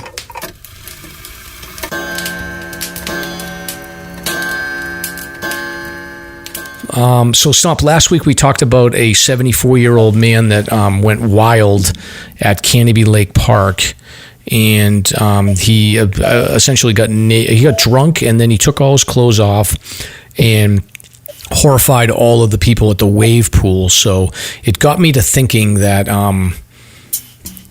I should do a little bit of a history segment on Canobie Lake Park. It's not really hiking related, but sometimes we just do things that we're interested in and we just want to do it for the sake of doing it, so I'm doing it. Yeah, local interest. Yeah. Have you been to Canobie Lake Park before, Stomp? I think you said you had, right? A million times. Love it. As a kid, we used to do the field trips. Yes. The big buses, and as an adult, I would take my daughters, and Mrs. Stomp and I would go a million times. But yeah, a million times. Yep. Best place. Same with us. We would always do like a family trip at night. And I even remember going back in the early days, going and actually watching like entertainment where they had like the water skiers that would, there'd be like 20 water skiers, and they would do like a pyramid and stuff in the lake. And then you would also go and see high diving. They would like jump like 60 feet into this little tiny pool of water and stuff. So I remember those. Yeah. Interesting. My favorite thing is the extreme frisbee. Right there at the beginning of the park, when you first come in, it's a pendulum, and it doesn't go fully upside down, but it's a frisbee that spins on a pendulum, and it gets some serious G's. It's incredible. That's a good one. Yeah. The only issue I have with that one is it's often broke when true. So yep, true. Yeah. But anyway, so I thought it was interesting. So my uncle is like an amusement park historian, and he's not really focused on Canobie, but he's written a couple of books on different amusement parks. So I thought that I would do a little bit of digging here and give you guys a little bit of history about Canobie Lake. Rhonda, have you been to Canobie Lake? Are you an amusement park fan? Are you a roller coaster person? I used to be an amusement park fan. I haven't heard of this before, though. I don't know where it is. So you haven't heard of Canobie Lake Park? No. How long have you lived in New England? My whole life. This is like, so Stomp, you know how like when you wonder about like, okay, people on a jury, how can they not know about like a certain famous case? Sure. Like, some people like really don't know about stuff. So so Canobie Lake is in Salem, New Hampshire, Rhonda. It is an amusement park. It's like an iconic amusement park for people that live in the North Shore area. So, and then Southern New Hampshire. Mike, she's too busy crushing it. Come on. She is. She's focused on the hike. So that's we'll right. get into that in a minute. But anyway, so some early history here, Stomp. So Canobie Lake was created as a destination back when trolley cars were, how like you always had the battle over format. Like, okay, is it going to be VHS or is it going to be beta? So in the early 1900s, it was sort of like this format battle between automobiles and trolley cars and trains and things like that. No one really knew what was going to overtake horses as the main form of transportation. So around 1900, you had the Greater Lowell area, you had Lawrence, Haverhill, and Nashua were all connected through a trolley car system that was called Hudson, Pelham, and Salem Railways. So these trolley cars were essentially like they went along the roads, and they were electric trolleys that would go all over the place, so it would allow you to get a lot more movement than you could via a horse or walking or whatever. And automobiles weren't a thing at that point. They were very expensive, and there wasn't many of them. So the owners of the Hudson, Pelham, and Salem Railways created a destination in a place called Canobie Lake Park, which is right by Canobie Lake in Salem, New Hampshire, and they created what's called a trolley park, and they set up a little attraction to market it to the trolley service to residents of the area. And it was primarily a botanical garden that offered picnic areas. It offered canoeing. There was some sporting events that you could play, and then they had a circular swing, and then they also built a penny arcade. Stomp. Are you familiar with what a penny arcade is? Oh, sure. Yeah. My favorite one is Salem Willows. Salem Willows is another one. Yep, oh, that's one. Another place. So I was looking up penny arcade, Stomp, because I was curious about what sort of games they might have back then. So essentially, you would just insert a penny to access the games, and I got a list here, Stomp. So there was one that was a submarine lung tester. So you would insert a penny. The penny would then allow you to access a tube which you could blow into, which was filled with water, and then there was little scuba diving people on strings. And then the more oxygen, or the more you could blow into the water, the higher up the little underwater divers would float. And then it would like have a measurement, and then based on how much you could blow in a certain amount of time, that was how you could judge how strong your lungs were. Interesting. Yep. Sounds like something I'd love to have invented for COVID. You know what I mean? That would have gone over well. It's like an early VO2 max test. Exactly, but without the sterility. Yes, exactly. Another game that they had here was a barbell lifter. So you would insert a coin, and then that would release a barbell that you would then be able to lift. And there was a measurement in the form of a scale that would show how much resistance you could exert on the barbell. So it was basically a strength testing machine. Yes, yeah, that's a classic. They had various fortune telling and palm reading games. So these are those classic games where you'll see like the traditional like gypsy palm reader, or a guy that has like a turban, and you would go in and put a penny in, and then it would release a scroll of paper that would then have instructions on how you could read your fortunes in a palm, or it would have an actual fortune that you could read. Very cool. Remember the dancing monkeys? They had the dance. Yeah, I don't know if they had dancing monkeys. That was like later on. Okay. They had another one that was a lady perfume sprayer, so you could pay to get perfume sprayed on you. Okay. Yeah. Handy. They had this one's wild. I'm going to link this one, Stomp. I should show you this one, but it's a vibrating doctor machine. So this is, you put in a penny, and then there's this like rubber hose with a rubber hand attached to it, and the hand vibrates, and it's supposed to, and then there's a doctor that's like in the machine, and you're supposed to grab the hand, and it's supposed to be a doctor that gives you like a massage on your shoulders, and it's supposed to make you feel better. It looks horrible. Yeah, amazing. Yeah. They had a pneumatic punching machine, so those classic punching machines that you could measure how much. They would have grip strength measurement machines, so how much grip you could exert on a machine they would be able to measure. And then they had those early quattroscopes, which are early picture flipping devices. So essentially like a circular motion with pictures, and it would simulate motion. That's right. Okay. Yeah, and then they had early phonographs as well, so you could listen to music, and then there were like scales where you could weigh yourself. So that was essentially what a penny arcade was. So that's what they had set up at Canobie Lake, and that was what attracted a lot of people in the early days. It was essentially like canoeing. They had a swing set, and then they had these penny arcade games. I wouldn't be surprised if Canobie still has some of those around. Barry, I know Salem Willows does have some of those early ones.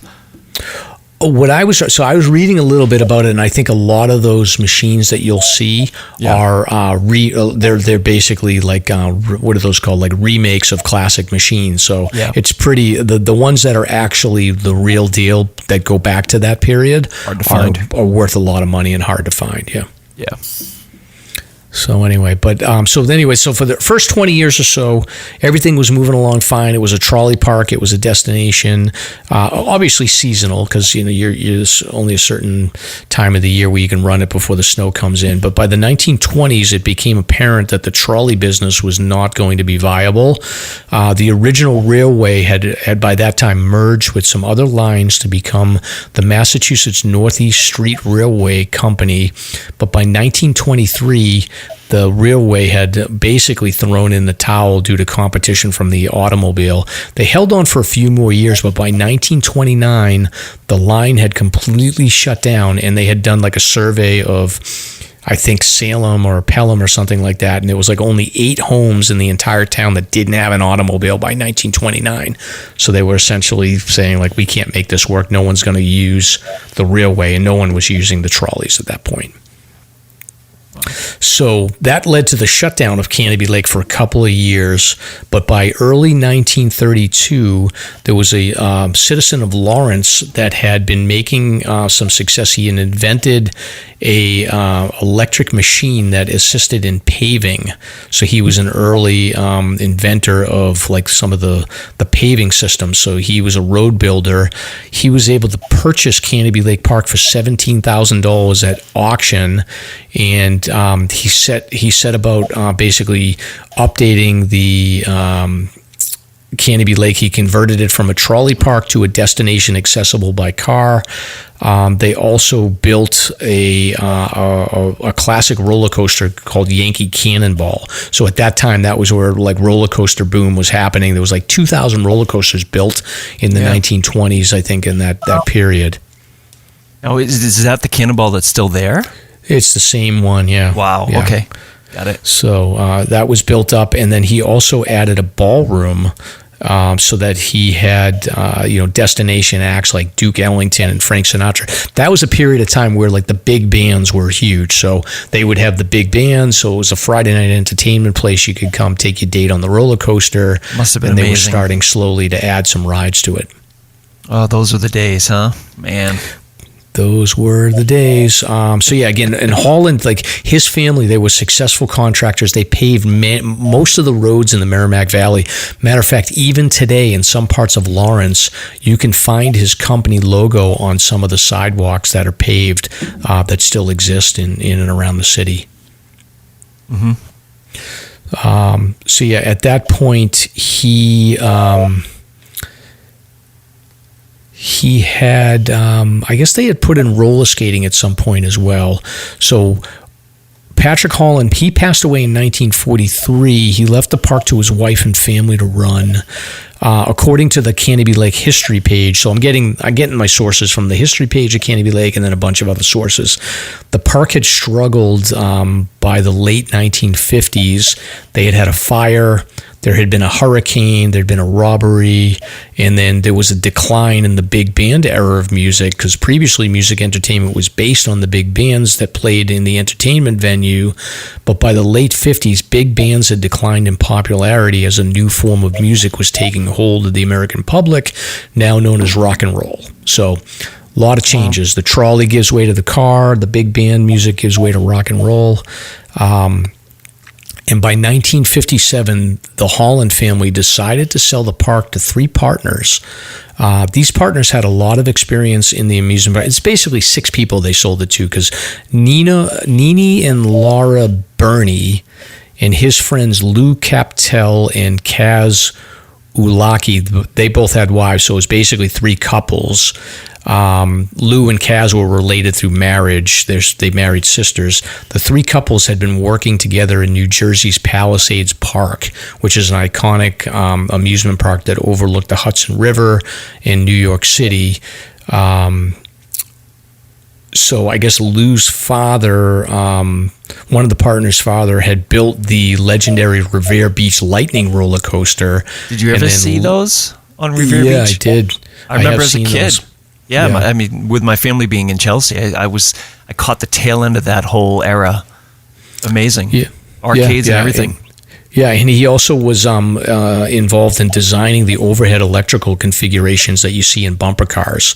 So, interesting background. Yeah, so the three couples, they scraped together $450,000 and bought the park from the Holland family, and they immediately set out to improve the infrastructure of walking paths and upgrading buildings, and eventually they were able to add more attractions, including a swimming pool, skee ball, and typically they would do one or two new rides per year.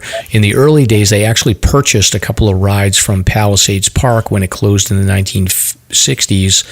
The families eventually settled into just basically consistently adding new features every year.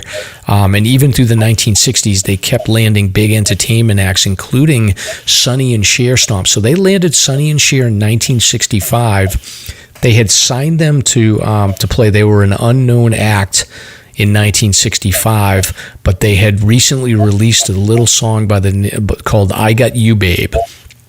"I Got You, Babe" blew up in the early summer of 1965. Sonny and Cher was already booked and committed to play at Canobie Lake just as the height of their popularity blew up with "I Got You, Babe." Incredible. Yeah, incredible. Around that same time as well, the Beach Boys played at Canobie Lake in 1965. The Beach Boys entered the park from the front entrance, and they were turned around because they didn't have tickets, and they thought they were going to have to cancel the show until one of the owners finally stepped in and said, nope, they're the Beach Boys, let them in. So, yeah. So, and as of today, the Burney family, I believe, continues to own Canobie Lake Park, and it's become a New England icon. It's sometimes referenced as the Dollywood of New England, and, multiple generations of kids and families have experienced Canobie Lake Park, except for Rhonda, apparently, who's never heard of the place. I've been sheltered. Yeah. Well, I think, Rhonda, your new assignment is you are to go to Canobie Lake Park and experience the park. Another buddy hike. Yes, you could organize a buddy hike. I may have to take you.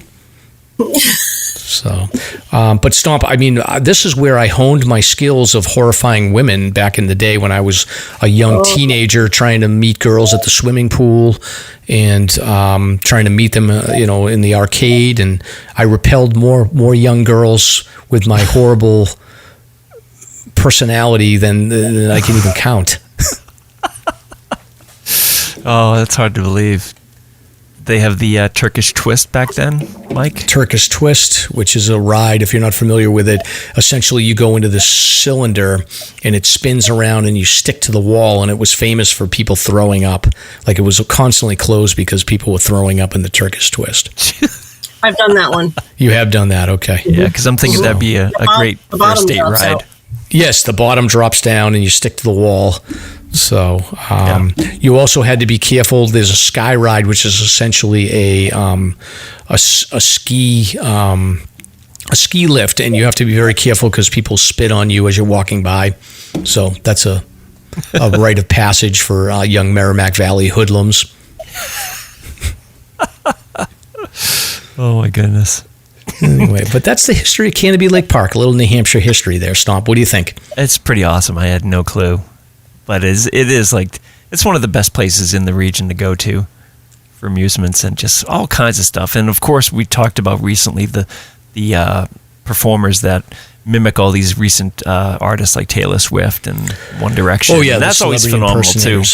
Yeah, amazing. It's amazing. So great time. So anyway, that is Canobie Lake Park. I'll include a bunch of links in the show notes if you want to check out those penny arcade games, or if you just want to read a little bit more about the Holland family or the Burney family or anything else about Canobie Lake. I'll include some links in the show notes. Thank you, Mike.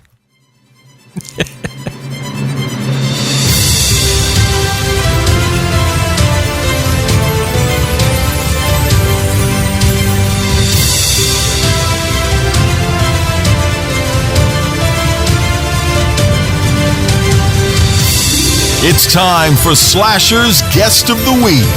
Very cool, very cool.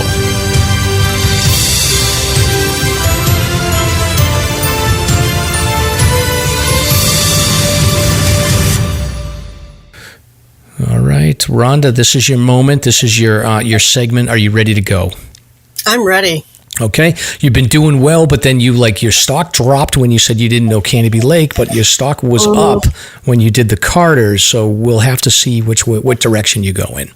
Oh, I hope I can tip the scale the right way. You can do it. You got this. So why don't I start with the introduction? So I don't even remember how we came to know each other. I think that we probably met maybe at a Reckless event to start off with, but very quickly, like as I started getting more social in the hiking scene, getting involved with the hiking buddies, and then getting to know like a lot of the frequent hikers in the whites, like you just became a common face for me. It was like not unusual. I think the other thing is me and you were pursuing the winter 4,000 footers around the same time period, so I think we ran into each other a fair bit over the last couple of years. So I don't remember the first time meeting you, but I would say, just generally became friends through different hiking events, and it's great to get to know you. And I think we just ran into each other a bunch of times and just said like, let's get you on the podcast so you can share your story. Yeah. Awesome. So why don't you start off by introducing yourself, give a little bit of detail about your background, and a little bit about how you get into hiking. So I'm Rhonda Willette. I don't know. What do you want to know? I have 2 kids, 2 boys. They're in their 30s. And I work for University of Vermont Health Network. Nice. At one of the smaller locations, Central Vermont Medical Center, one of the doctor's offices. I got into hiking, I think it was 2006. Okay. Yeah. I hiked for a few years out of it and got back into it again. Nice. With the and when the boys were little, you guys, did you consider yourselves like outdoorsy family or anything like that, or were you more you picked it up after the kids got a little older? My kids were older when I started hiking. We had a boat, and so in the summertime we water skied and we fished and, hung around the water, and in the wintertime we had snowmobiles. So yeah, we were outdoorsy, but not athletic necessarily. Got it. And then in 2006, when you started getting into it, I think the way you were nice enough to send me over your essay for the 4,000 footer. So my recollection is that you were, it was like you and your husband and then another couple sort of got together, and it was you were doing the hiking, but you were sort of skeptical to say, like, I don't know if I'm going to be able to do all these. And can you talk a little bit about those early days? Like, you weren't organizing things. Like, it was you were coming along, but you were sort of like warning them, like, hey, let's not get in over our heads here. And like, can you talk a little bit about that experience back in the 2000s? Yeah. So my husband's friend started hiking the New Hampshire 48, and he kind of dragged my husband in on it, and we were just dating at the time. He's my second husband. So he dragged my boyfriend at the time in on it, and every once in a while they would invite their significant others to go. And so the first hike they asked us to join them on was actually, Crawford Path. So first hike up Mount Pierce, crossed, Eisenhower, Monroe, down a Lake of the Clouds, and down Amanuzik Ravine Trail. Well, they kicked your ass on the first hike. I know. Oh, right? And we had to go to the Mizpah Hut too, so we included that little stretch. Yeah, so that was our first introduction, and when on our way back to the car, Patty and I were ready to kill him. Her husband kept saying, "Just around the corner. We're almost there." Never say that. Mrs. Stomp, because I was thinking, I'm like, when you're saying, okay, it's the Crawford Path, I'm like, okay, that's right. That's the right move. Go right up to Pierce and then bring them back down. They're going to love it. But then you're like, oh, we went to Mizpah. Oh, we went to Eisenhower. Oh, we went down, Amanuzik. So, wow, that's quite an introduction. And then how did you feel after that? You kept going, obviously. Yeah, so they were in hot pursuit of getting the New Hampshire 48 done, and I just went along once in a while, didn't know where I was going, what I was doing, and they had to give me my space while I kind of got in my zone and could get warmed up. So they talked about like the Flume Slide and different trails they talked about, and Wildcat Ridge Trail. Those were things that I was never going to do. Like, nope, not interested. I had no interest in doing all 48 at that time. I enjoyed the hikes that we went on, and that was it. I wasn't, I was a chicken. I was big chicken, yeah. So, yeah. But you did, in that period of time in the 2000s, you did knock off a number of 4,000 footers, right? I think I did about 22 between 2006 and 2009, 10. And they all completed their list, but you kind of skipped some of the crazy hikes with them?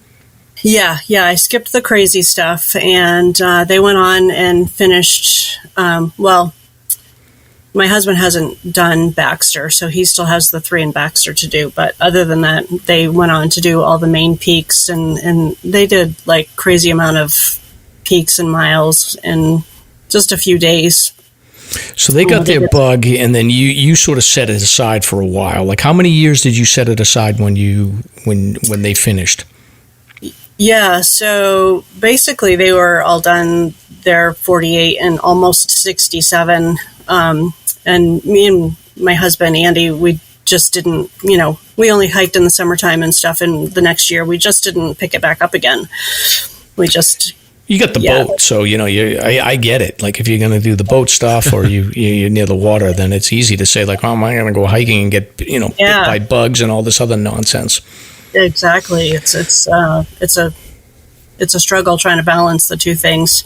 It was March of 2020 before I started hiking again. It was that same friend of my husband's who stopped at the house one day I've got a mountain in my backyard, and I take my dogs out and I snowshoe and stuff. And I was on my way out the door when he stopped and was just like, "Hey, what are you doing?" "I'm going for a ride. You know, you want to go with me? I don't know where I'm going." Like, "Yeah, sure." So we went. He asked me which peaks I hadn't done yet, and we went to Jackson. So how far away is that? How much of a ride is this from where you live? For me to get to like Twin Mountain, it's about an hour. All right. This guy can't be trusted. Like, I don't think he can be trusted because he's taking you on these crazy hikes, right? You don't even have any. Really? Oh, the story. Yeah. He's just like he's one of these guys that just throws people in the swimming pool. It sounds like. Yeah. Yeah. I like him, but he just be warned. Well, we got to the top of Jackson. It's all ice. I've never hiked in this ice and stuff before, And he finds somebody's sunglasses and it's like, "I'm going to hurry up and try to go catch them," and left me to get off Jackson down the icy rocks by myself. I was going to kill him. Oh boy. But did you get the bug at that point? Were you like, wow, This is winter hiking. I like this. There's no rocks and roots to jump over. Exactly. I was very impressed by the trail, how easy it was with just the spikes on, no rocks and roots. And then when you can see the presidentials with snow covered, it's incredible. Incredible. So I couldn't walk for almost a week, but within a few days, I was trying to scheme out what my next hike was going to be, where I could go, where I felt comfortable going or attempting, because my husband had no interest in any winter hiking at that point. So yeah, it definitely bit me really hard. Yeah, and then so how long did you do any solo hiking at that point, or were you just kind of scrambling to try to find people to go with? I would try to find somebody to go with me, okay. Like. For that following weekend, I posted something on Facebook that I wanted to hike and who wanted to go with me. And like a long lost friend from 20 years ago was like, we found out we lived near each other. And she's like, "I'll go." So I dragged her. I haven't seen her in 20 years. Dragged her over to New Hampshire and we did.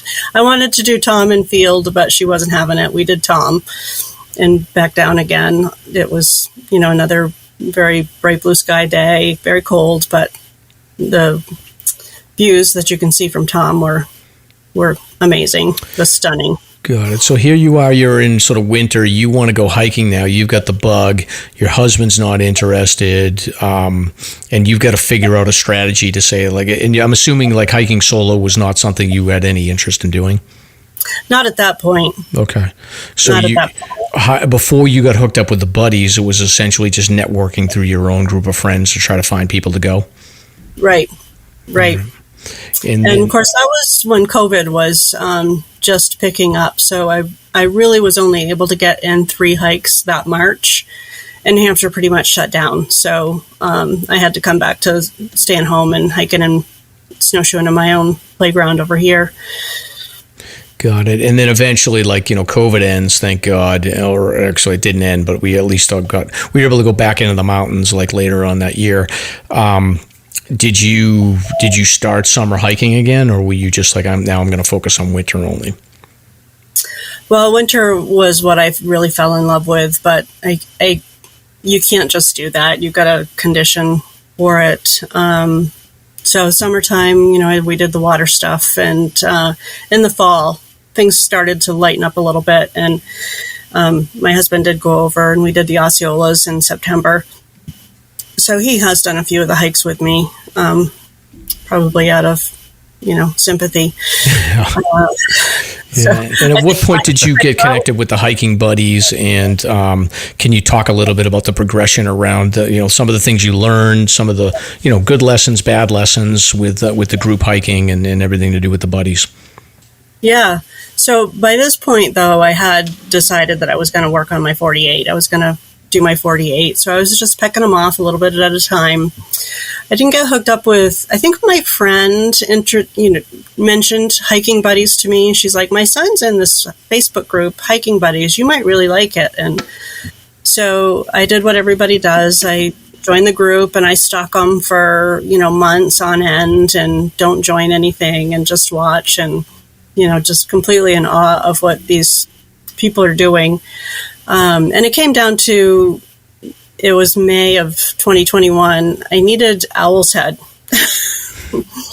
I've done a lot of research, watched a lot of YouTube videos, read a lot of books, a lot of online resources, and I knew there were bushwhacks, and I knew I was going to want to do the bushwhacks, but I didn't know how well traveled they were. Would I get lost and whatever? And it's this 18 or 20 mile hike, and I can't do that by myself. And so there was a buddy hike to do Owl's Head, and I just immediately joined it. And this was really crazy for me to think I was going to have to leave my house at 3:00 in the morning to meet total strangers at Lincoln Woods Trailhead in the dark. Yeah, right, man.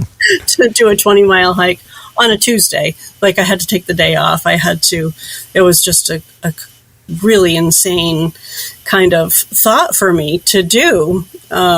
It was wild, and I was so excited about it. And Melanie, the woman that put on that buddy hike, we're still friends today, and we've continued to hike together over the years, as well as a couple other people that were on that hike that day too. So that was in May of 21.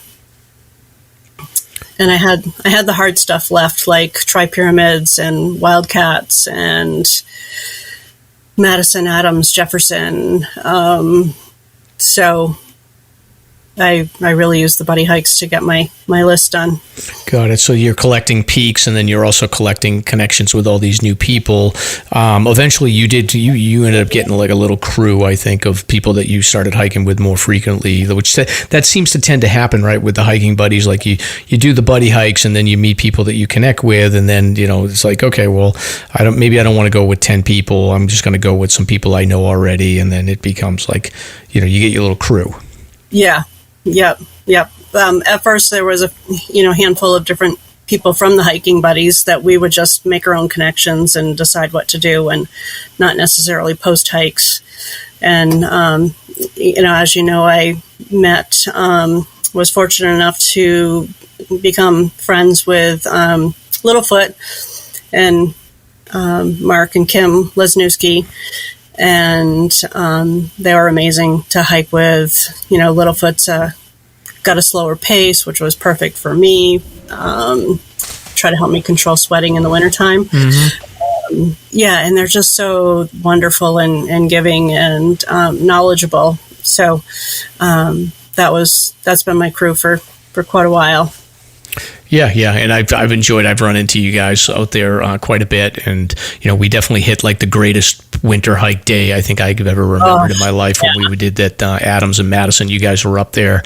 I remember yelling across from. We were going up Stump. We were going up. I think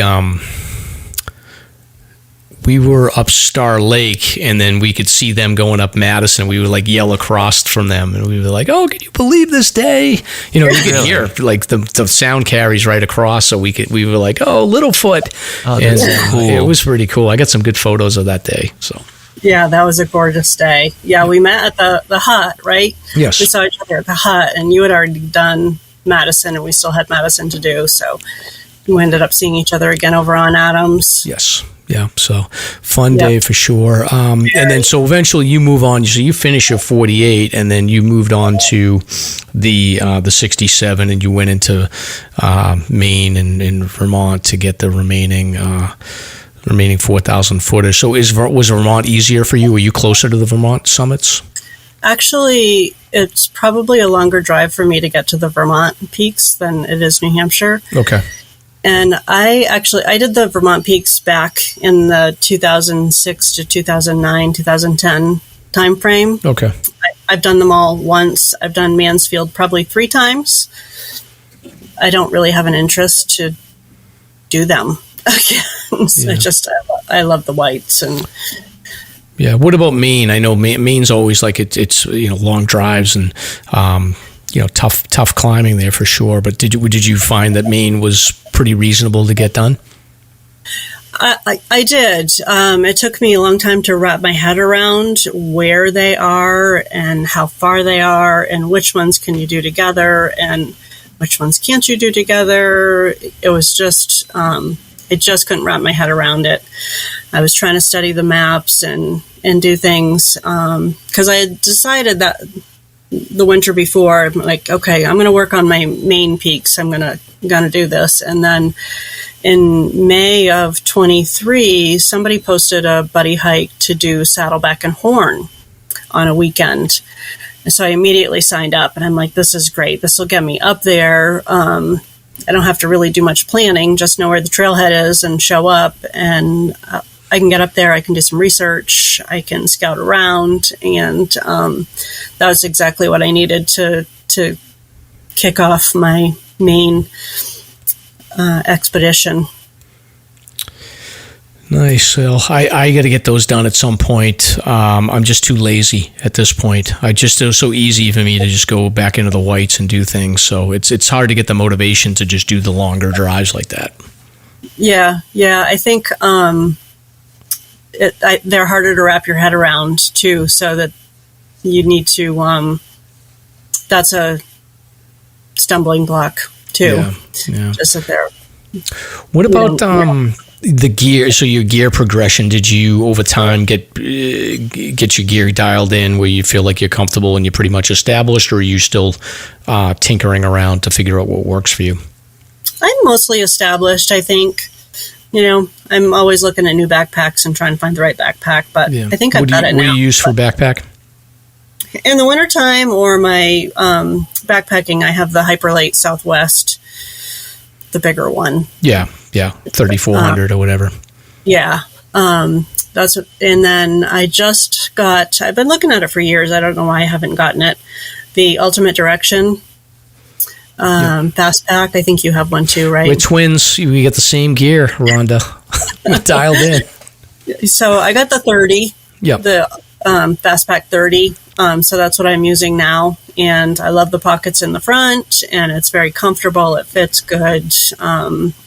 It's got some pockets, so there's some organization to it, and I like that a lot. And as far as shoes and clothes and things like that, head accessories, I've got it dialed in. Winter, as you know, is a little bit more challenging, but yeah, it's just bring everything in the kitchen sink for winter. But for the summer stuff right now, like I have my stuff pretty well dialed in at this point. But same thing, Ultimate Direction Fastpack. I got a 20 liter that I use. And then as far as the winter gear with like traction and stuff like that, what are your snowshoes and spikes and things like that?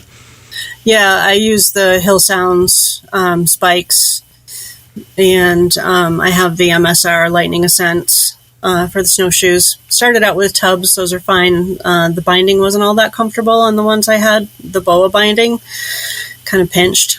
And I picked up the MSRs, and I love them.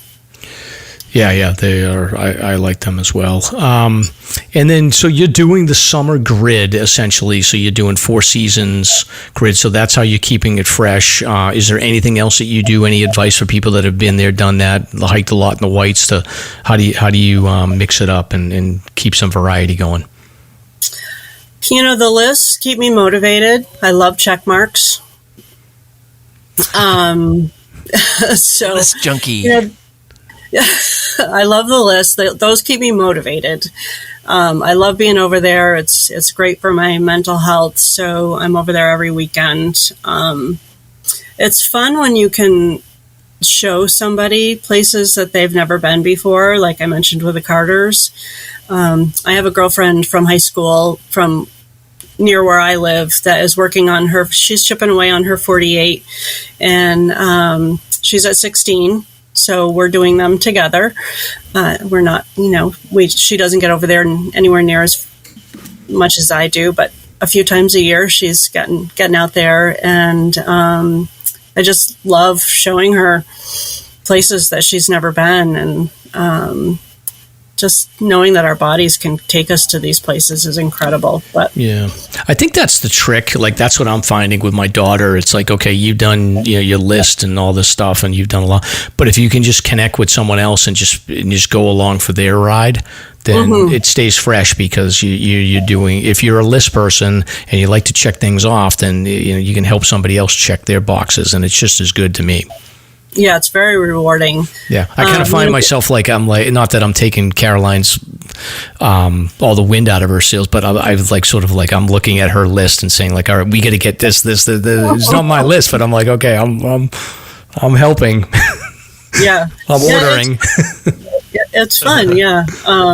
So yeah, we help each other with our goals. Like with Littlefoot, we've had a lot of goals that have lined up recently.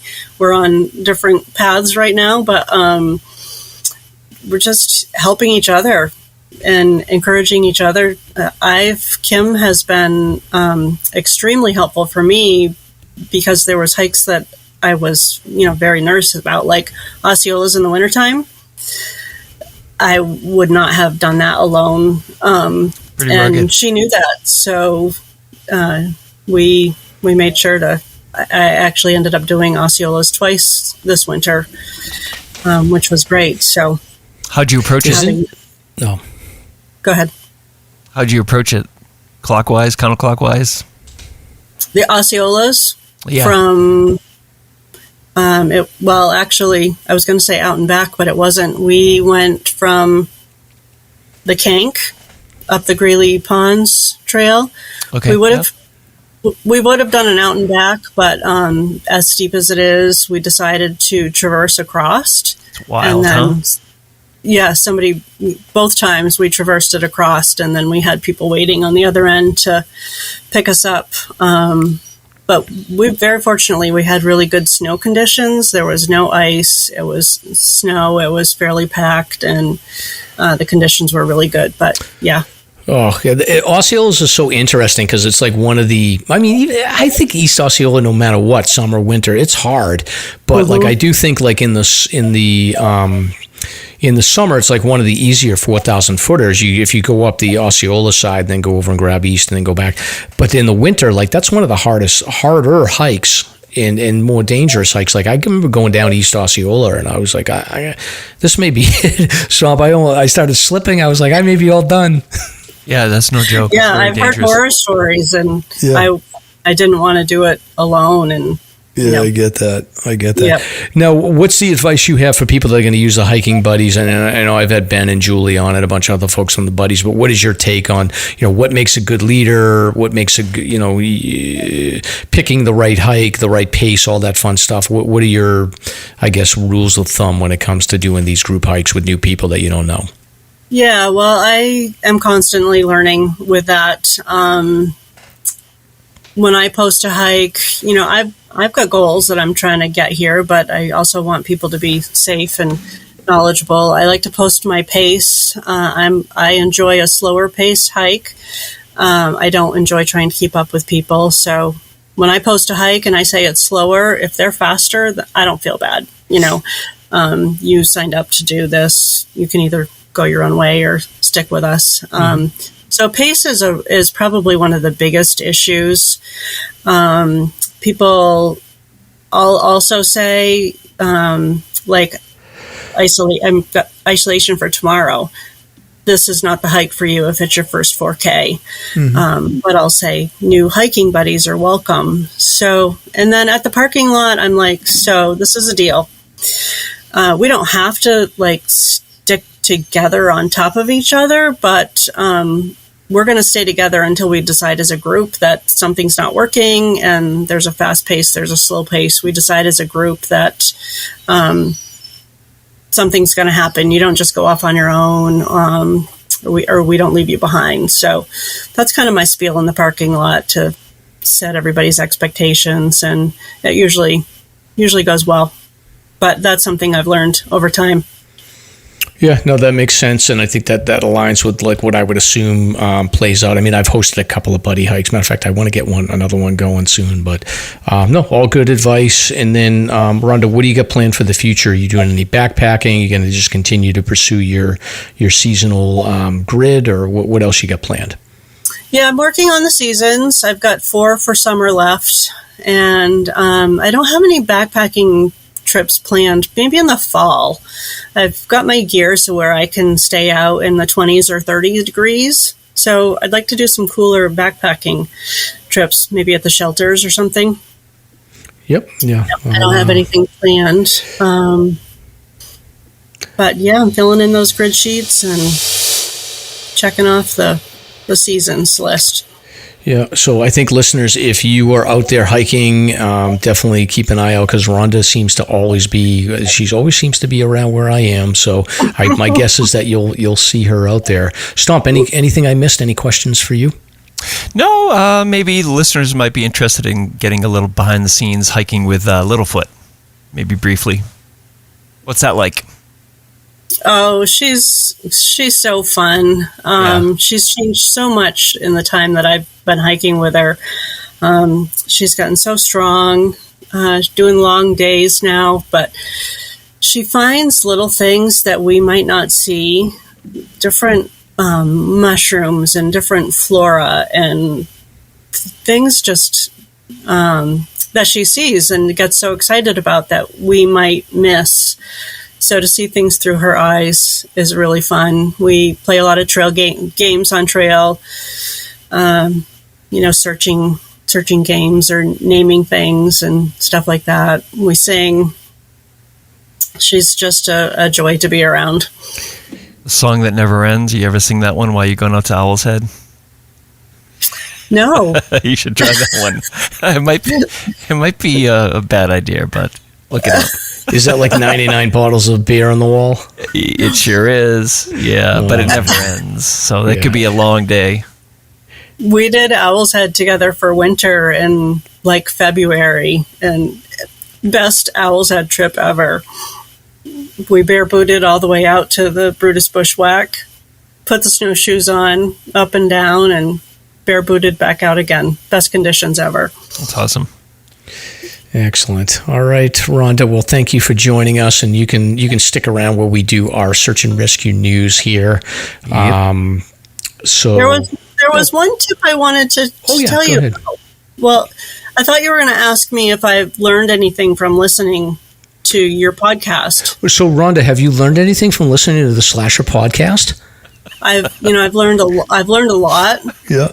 But the one freshest, newest thing that sticks out in my mind is when I was butt sledding down South Hancock this winter. Mm-hmm. There was this little can of something on the side of the trail. Oh, yes. And so, leave no trace. I'm like, I got to pick it up. And, what is it? I'm like, then I realized it's some sort of spray, some sort of like bear spray or something. And I remember what happened to Stomp. I'm like, screw this. I'm not taking it with me. Yeah. Don't let the bear spray hit you. It's not going to blow up on me. Screw this. I threw it down. Yeah. Not only have I hiked the Pemi with a pool noodle, I've hiked the Pemi with bear spray all over my body. Oh, my God. So that's good. So we saved Rhonda. So, hopefully the next person that picked it up, they didn't explode on them. But I hope not. But no, good. I wasn't having it. Yeah. By the way, do you have a favorite SLASR co-host? Oh, God. I'm going to go with Lynn. Okay. That's a safe answer. I can't argue that one. Oh, yeah. Understood. Yeah. No, that's a good. You see, Rhonda even though you don't know what Canobie Lake is, you're still a very smart lady. So. I made up for it. Yeah. I'm going to send you a link to Canobie Lake, and you're going to have to do the research. So you're going to have to take me before they close. Yes, exactly. So we'll take you there. So, but Stomp, this is the part of the show where we have another advertiser. We have Fieldstone Kombucha here. Yes, we do, and I need to pull that up. Hold on 1 second. Killing time. have a little bit left. Fieldstone kombucha. You have a little beer left. I finished my beer, Rhonda. Okay, continue now, Stomp. Okay. Next time, be prepared, please. Fieldstone Kombucha is New England's premier craft kombucha company. If you're in the heart of New England, you need to drink a New England-style kombucha. Softer, less acidic, and truly enjoyable. Our kombucha is naturally effervescent and boasts full-bodied flavor. Fieldstone crafts the best seasonal flavors. When we tell you there's strawberries in our garden blush flavor, it's like biting into a sun-ripened strawberry. Women-owned and operated, we brew in Rhode Island using locally sourced ingredients. Fieldstone Kombucha is the perfect replenishing drink after a day on the slopes or a trek in the woods. It's chock full of probiotics and healthy acids to keep you in top form. So find us at Sunflower Natural Foods in Laconia, Latas Cafe in Waterville Valley, the Concord Food Co-op, and Granite State Food Co-op in Concord as well, and many other places. Check out the website for the full list of New Hampshire and New England-wide locations. And again, you can use SLASR code for the checkout for a 10% discount on an online order shipped straight to your door. That's fieldstonekombuchaco.com.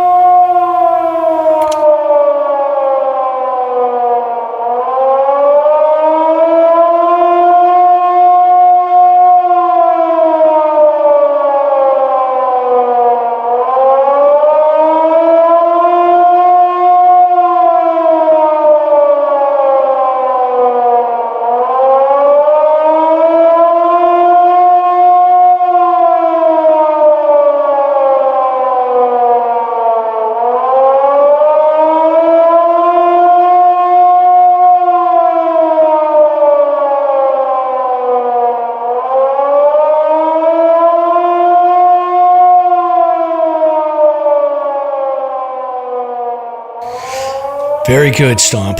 Very good. So moving on to some national news. This is an interesting story. So again, another heat-related story here.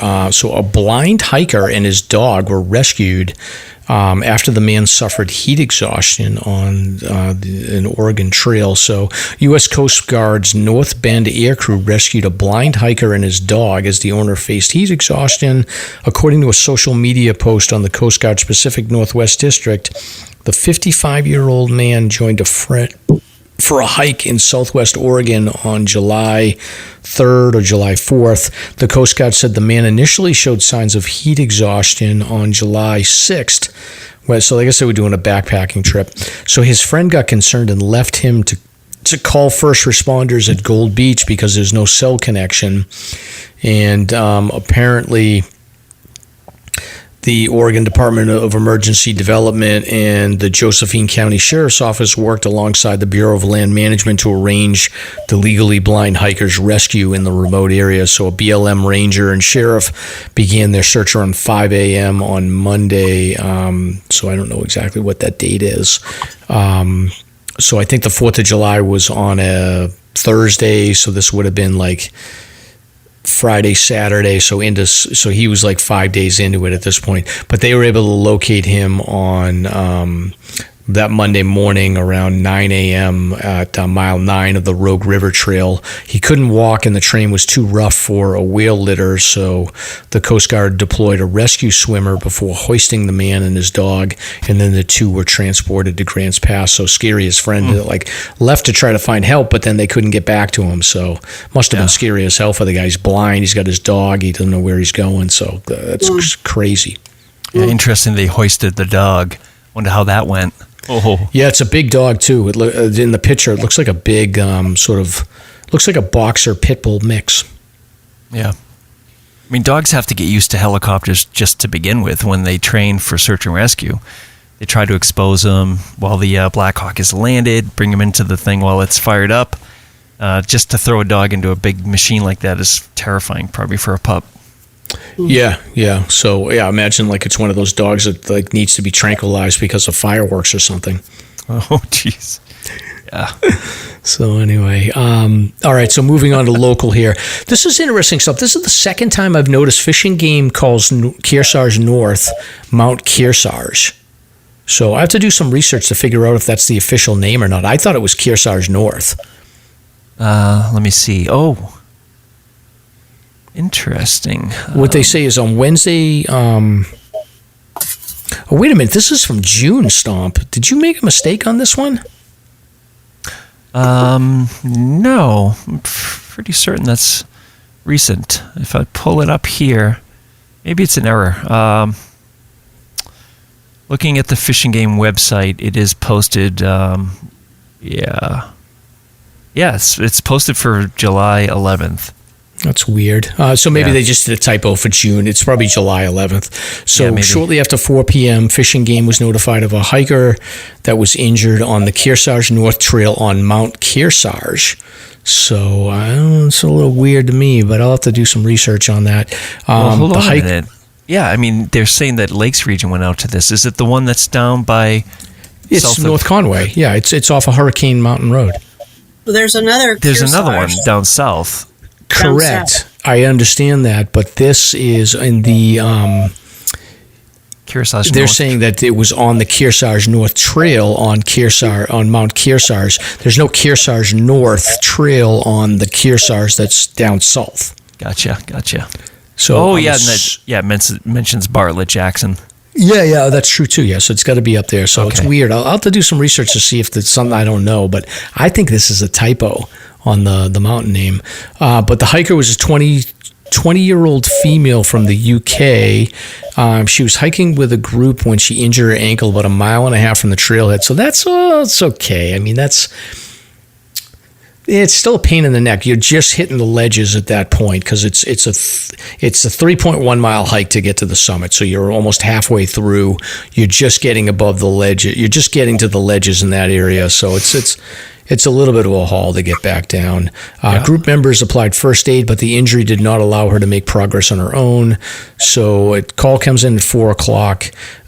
Lakes Region Search and Rescue and Bartlett Jackson Ambulance Service were able to get to her around 7:30.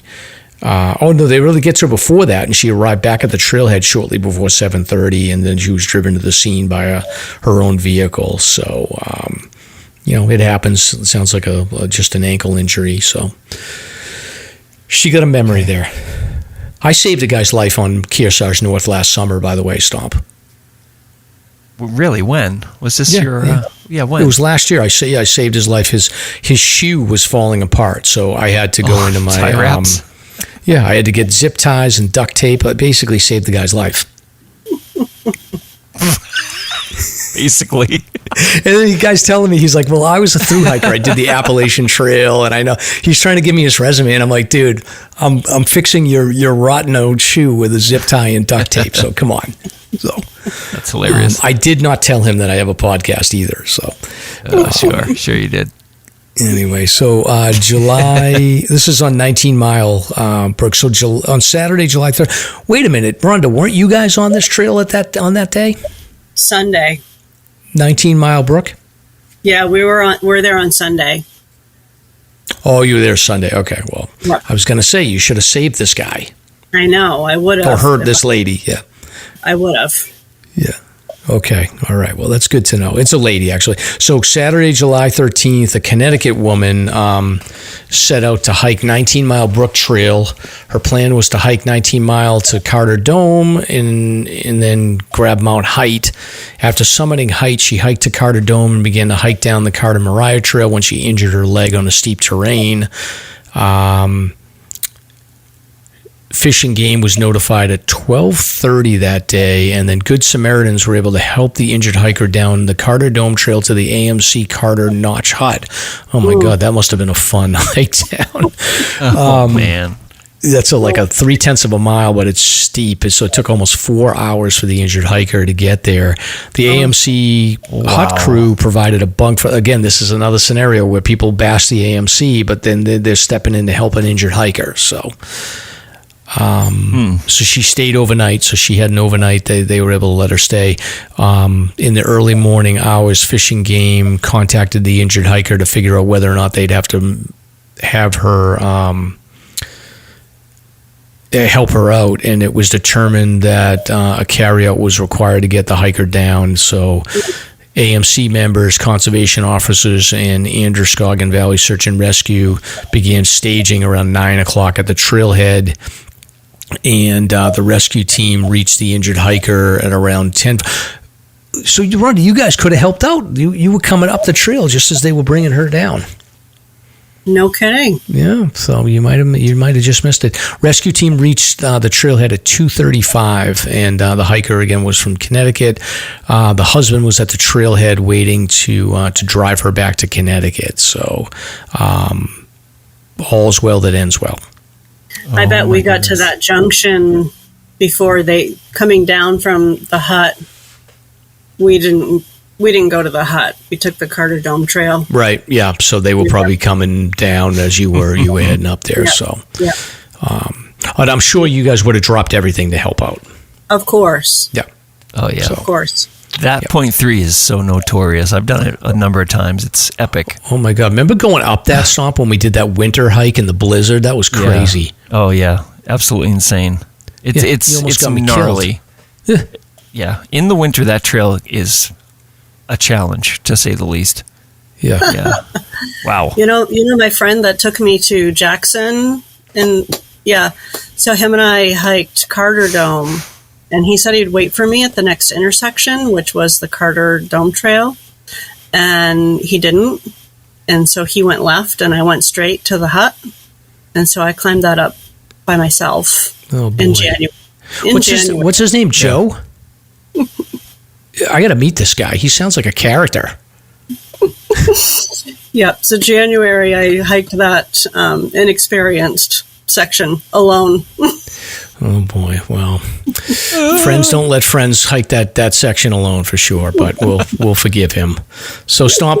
Anything else? Anything you want to add before we wrap up for the night? No, just psyched to see everybody at the Seek to Peak this afternoon, and looking forward to it. Yeah, okay. With Thanks, that, Rhonda. we'll wrap it up. I'm Mike, and remember, if you're floating down the Pemi, do not bring a Mickey Mouse or a unicorn floaty and try to tie up with Stomp, because he will not allow it. That is right. It's a good way to end the show. I'll see you guys at the expo. Yes. Thank you for listening. If you enjoyed the show, you can subscribe on Apple Podcasts, Spotify, Podbean, YouTube, or wherever you listen to podcasts. If you want to learn more about the topics covered in today's show, please check out the show notes and safety information at SLASRPodcast.com. That's SLASRPodcast.com. You can also follow the show on Facebook and Instagram. We hope you'll join us next week for another great show. Until then, on behalf of Mike and Stomp, get out there and crush some mega peaks. Now covered in scratches, blisters, and bug bites, Chris Staff wanted to complete his most challenging day hike ever. Fish and Game officers say the hiker from Florida activated an emergency beacon yesterday morning. He was hiking along the Appalachian Trail when the weather started to get worse. Officials say the snow was piled up to 3 feet in some spots, and there was a wind chill of -1 degree. And there's 3 words to describe this race. Do we all know what they are? Only one hell! Here's Lieutenant James Nealon, New Hampshire Fish and Game. Lieutenant, thanks for being with us today. Thanks for having me. What are some of the most common mistakes you see people make when they're heading out on the trails to hike here in New Hampshire? It seems to me the most common is being unprepared, and I think if they just simply visited hikesafe.com and got a list of the 10 essential items and had those in their packs, they probably would have no need to ever call us.